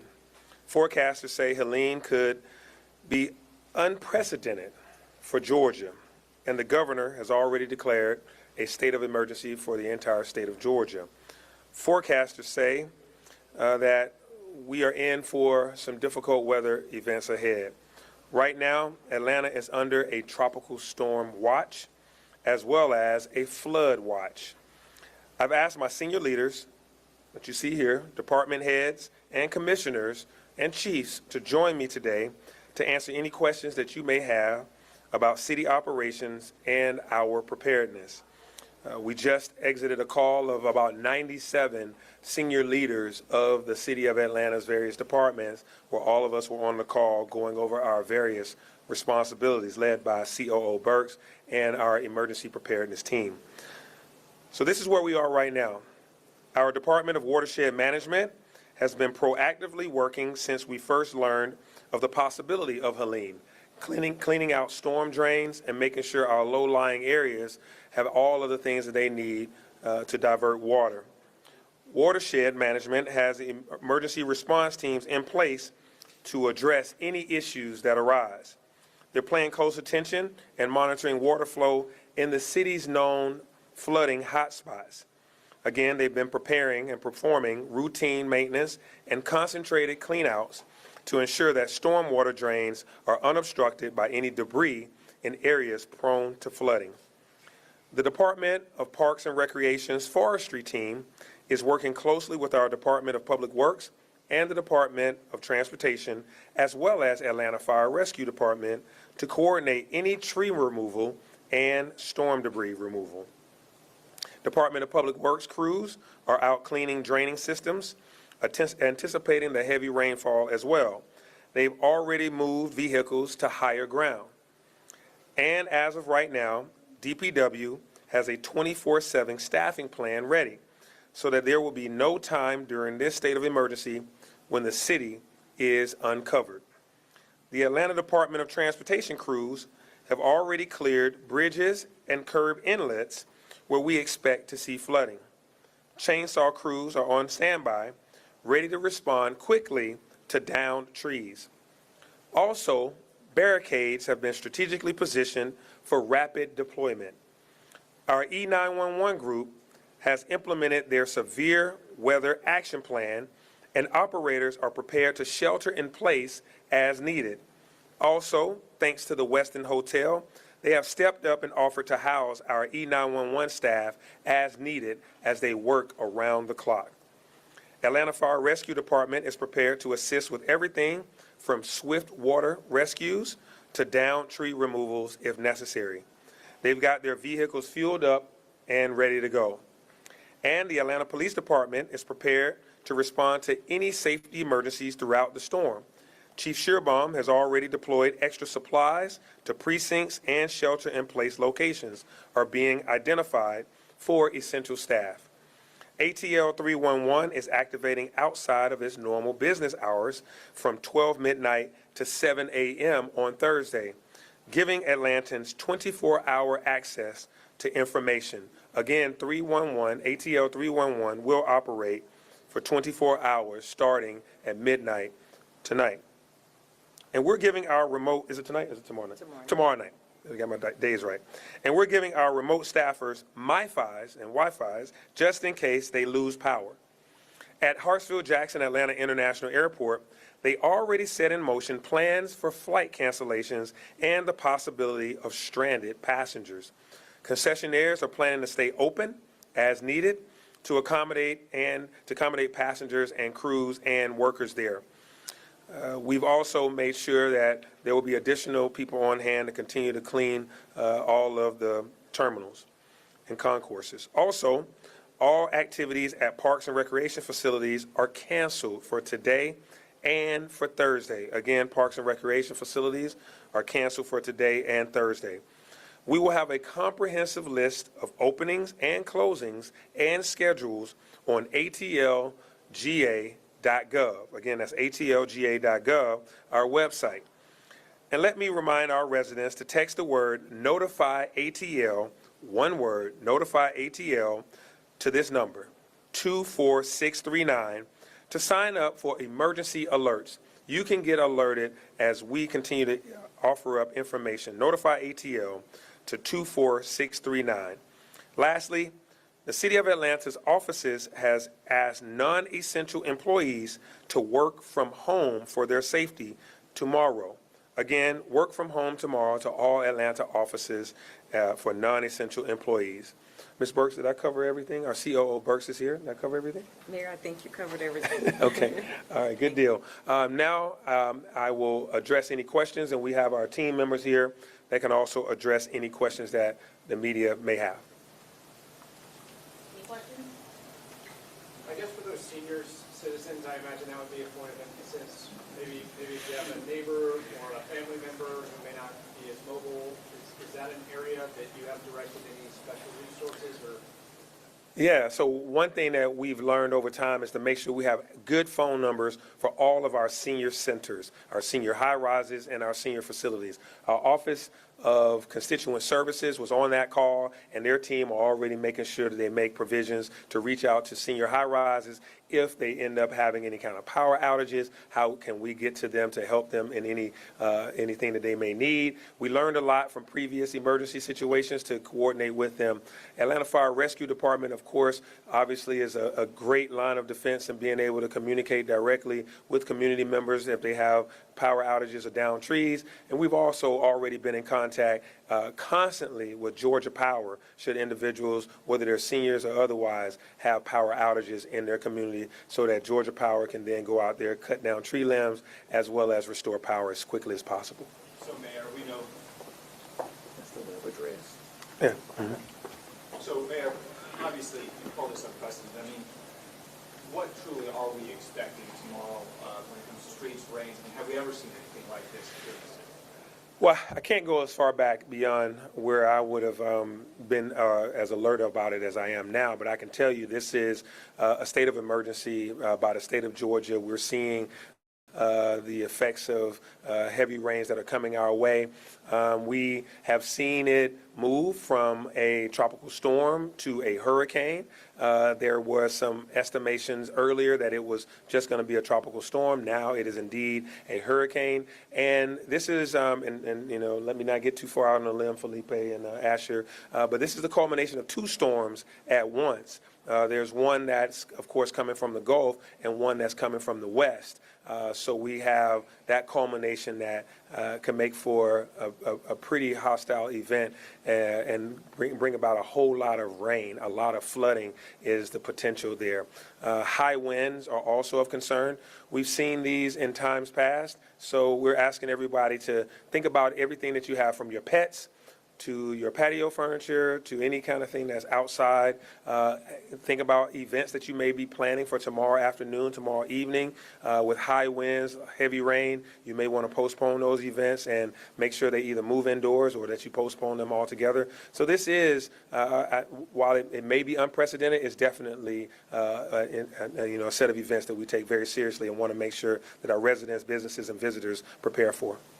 Mayor, have you looked at any past events to help inform you on how to prepare for this one? I mean, I know like last year around Clark-Atlanta University, there was some flooding there. Yeah. So maybe that's been a point of focus to go back into problem areas in the past. Vine City, they've had historic flooding in the past. The city's taken measures to shore up some of that. Do you use past events to help prepare for this? Absolutely. We use past events as the ones that you've mentioned. Atlanta's hilly. We're a city of 1,000 hills, as it's been called before. And those low-lying areas are bowls, if you will. So while our watershed management department has done a lot to install vaults, to install sewers, there's still the possibility when you have so much rain falling in a short amount of time that those vaults and those sewer drains could get over flooded. We don't want that to happen, but that's why we are going to those areas. We've already started. The watershed management team has already gone in and started doing cleanouts where the drains may have already been clogged from debris and litter, et cetera. They've gone in today to clean those out, and they'll be constantly monitoring those, learning from those events. But also, we've learned from recent events. In May 31st, the water main breaks. We learned a lot from that, which is why we were all able to get 97 of us on a call today. And also, on that call, most of the departments were already had their pre-event planning models, had their preparations. They didn't have to be told what to do. They were already prepared based on the preparations from our emergency preparedness team. Question again? Sorry, yeah, realizing all the preparation you've done, given how unprecedented this is, how much are you sweating it now going into Well, you know, you can't predict the weather. If we did, you know, we wouldn't have, you know, these you know, big weather swings that we have. I wish that we, you know, would have this thing just quell and it go away. So my deal is we have to get prepared anyway for whatever may come. So we prepare for the worst and hope for the best. And so for us, we are getting everybody ready. This whole team here, we know that we're opening the Joint Operations Center tomorrow morning at 7 a.m. Each department will have a representative right there, all looking at the same set of screens about weather patterns, looking at, you know, street cameras to see what the street conditions are. Our non-essential employees will be working from home, and our essential employees will be out and about on the streets of Atlanta, making sure people are safe. So I'm not sweating it because I got a whole bunch of other people that's going to be sweating it, and they'll be giving me updates throughout the night and throughout the day. But I think we're much better now than we've ever been to be prepared for these things. Mayor, do you know what's going to be done to reach out to the homeless communities so these people may not even know the storm's coming? Yeah, absolutely. I actually would like for, did you want to answer that, Asher, or the team about, oh, you want to? Yeah, Ms. Burks, you can talk about that. Sure. Thank you for the question around our unhoused population in the city of Atlanta. We have been working very closely with Partners for Home. As you know, some time ago, as a part of our bridge efforts, we had a partnership with Wellstar in using their facility for our homeless population. We have requested and been approved of an extension of that with Wellstar. And so between housing our unhoused at Wellstar as well as our parks and recreation centers, we have 3 of them that are ready to open if needed. That's this Selena Butler Park Recreation Center, the Old Adamsville Recreation Center, as well as the Central Park Recreation Center in the event we need that for overflow. Thank you. Thank you all. We'll be in touch again if we have any additional updates. Thank you. Thank you, team.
Tool to address this issue that so many of my other colleagues are facing, which is the underutilization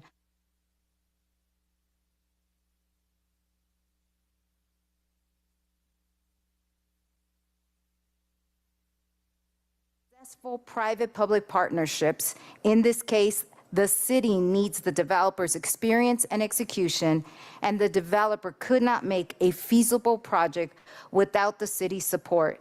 In other words, your support today unlocks a federal financial tool and opportunity that we can apply for. Thank you.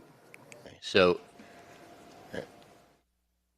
when I hear that we're going to be the first ones in the entire country to try anything, I get real nervous. And I'm going to recognize Mr. Wan, but I want to hear extensive testimony from the CFO as to why this very different transaction, which always makes us extremely nervous, Right. is safe and secure. But I want to go to Mr. Wan. I will say the first thing to note about the legislation is in front of you. The legislation in front of you is a non-binding legislation. It allows us to simply apply for the TIFIA opportunity. What will come back in front of City Council would be, if approved, with a structure that is in the best interest of the city. And our part in the finance department is to make sure that there's enough security guarantees in place to make sure the city is not impacted or minimally impacted, if at all. Dr. Clementich mentioned the similar transaction we did with State Farm, and to date, we are we have enough security in there that we're fully secured in that transaction. We have various layers of protection. One of them would be requiring a debt service account that we put in place to ensure that the city's general fund is not impacted. The second layer of protection would be any TAD allocations or TAD dollars that will be available in the Eastside TAD before it hits the general fund. So we think that there'll be enough pledged and security guarantee in place before the general fund's ever impacted. The TIFIA program by itself and the nature of it and allowing it to be such a low interest rate borrowing apparatus assures the project's success. I think one thing that we don't miss or don't realize or don't put in perspective is if the project is unsuccessful, it will ultimately become a city issue anyway. So that's the thing to kind of consider in the back of your head is if we make it more difficult for the developers or the team to be successful in an ultimate development that is feasible for downtown, because the city owns the building, we are somewhat still on the hook for the importance of this project.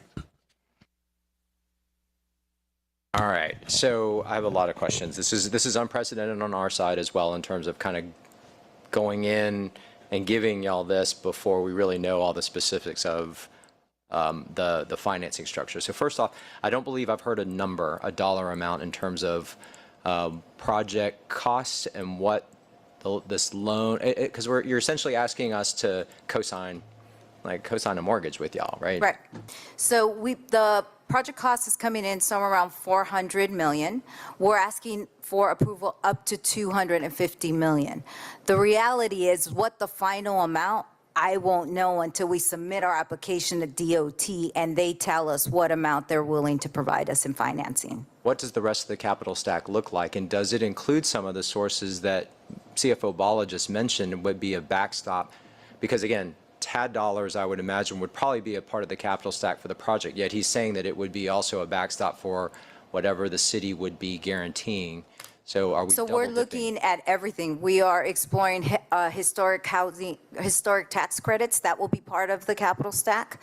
We have an ask out to the philanthropic group. That will be part of the capital stack. There will be probably some conventional within there as well. There's going to be the equity from the development team. So it's pretty complex. What's difficult on this one is I clearly understand, is it the chicken or egg first, but I can't build that capital stack until we know what DOT is going to do, and then we get clarity from the historic tax credit entity as well from the state. So once we get those, we will put that together, and then we will not be able to go forward until we come back to this council and show them this is what it all looks like. But until that point, at this point, we are only submitting the application, and we need to wait for approval from them. They still could come back and...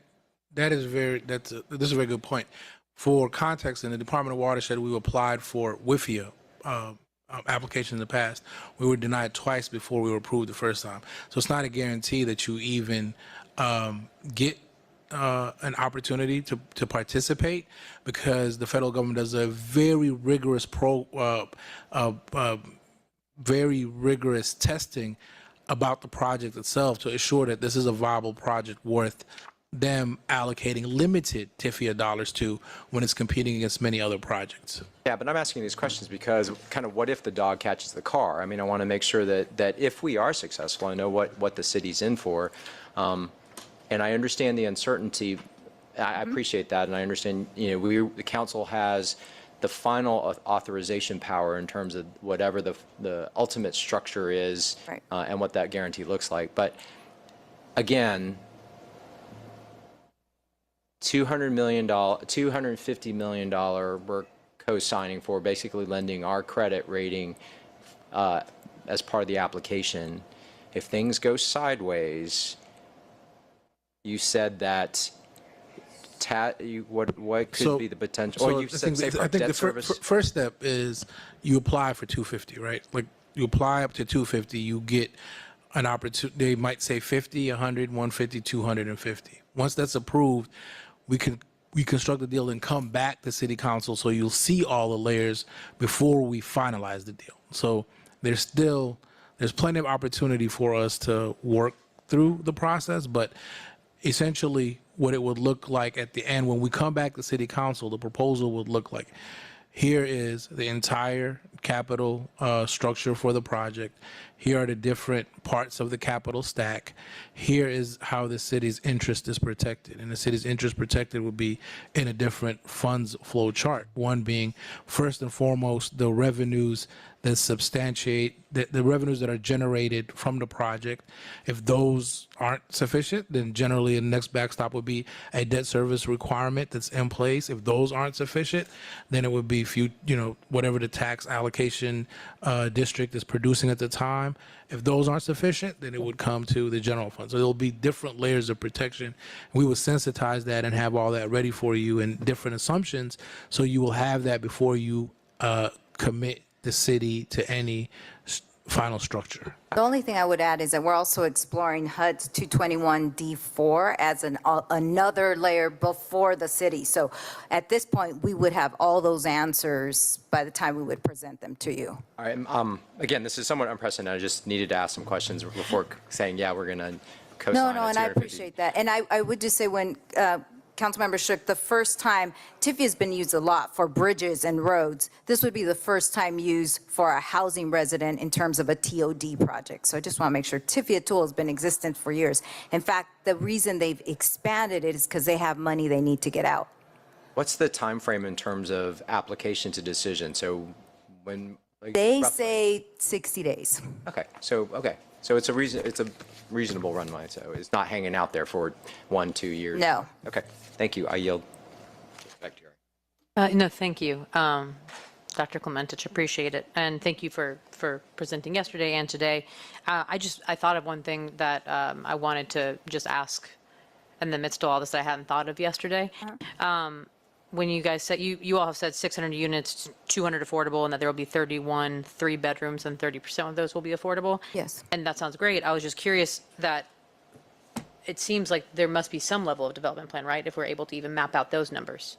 Yeah, oh, yeah, there's a development plan, yes. Clearly. What we're waiting for is on the capital stack, knowing exactly how much is coming within each of these. Got you. Philanthropic, federal, historic, DOT. Is there, given that, is there any chance that you wouldn't mind could you send the development plan? I would just like to see the plan. Yes, I have a presentation I'm happy to send you. Wonderful, thank you. Second. There's been a motion made and properly seconded, Ms. Oh. No, I know, but there was a motion and a second, so I announced that. And now, Ms. Collier, Overstreet.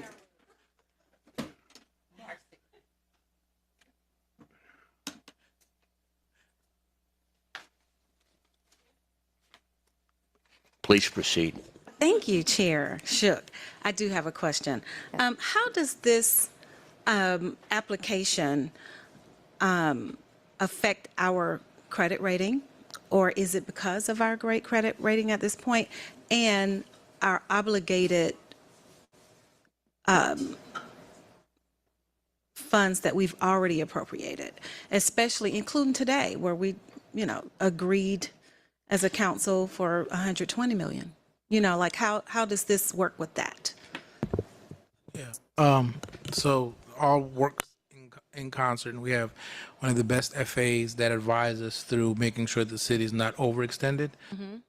In this capacity, this is project-based funding, so it's based on the success of that specific project. So an assignment would be given by credit agencies to this structure and to this deal. So we'll work with the rating agencies that will rate this transaction separate and distinct from the city's overall credit rating. So it's a very good question, but there's minimal impact on the city's overall credit rating. But this specific structure will have its own unique credit assignment. Okay. Okay. So even though overextended is a real thing, we don't see that being the case here. All right. Thanks. All right, if there's nothing else, we do have a motion and a second. Let's open the vote, please.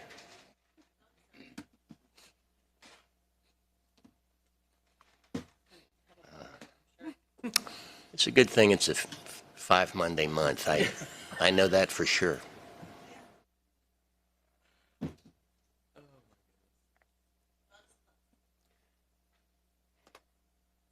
All right. I assume the ayes have it. Ms. Kempson-Wright, do you have anything else for us today? Does anyone have any general announcements, Ms.?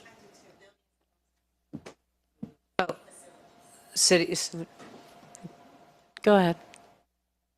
Santana, do you want to, go ahead, you can say that first. During the mayor's 3:30 p.m. press conference, he announced that city facilities will be closed tomorrow. Thank you. And wanted to also, oh my goodness, Councilmember Juan. To piggyback off of that, was just going to say to anyone listening to please make sure that you're following the mayor's channels and emergency preparedness. They fire, APD, watershed, everyone, the mayor's had his entire team convene. Please go back and watch the press conference that happened earlier, and also please look at all social media channels to find out how to best be prepared. And if you have seniors that you are concerned about, I would also recommend reaching out to the Department of Constituent Services. Thank you. All right, thank you. Anyone else? I'll second that. We are adjourned.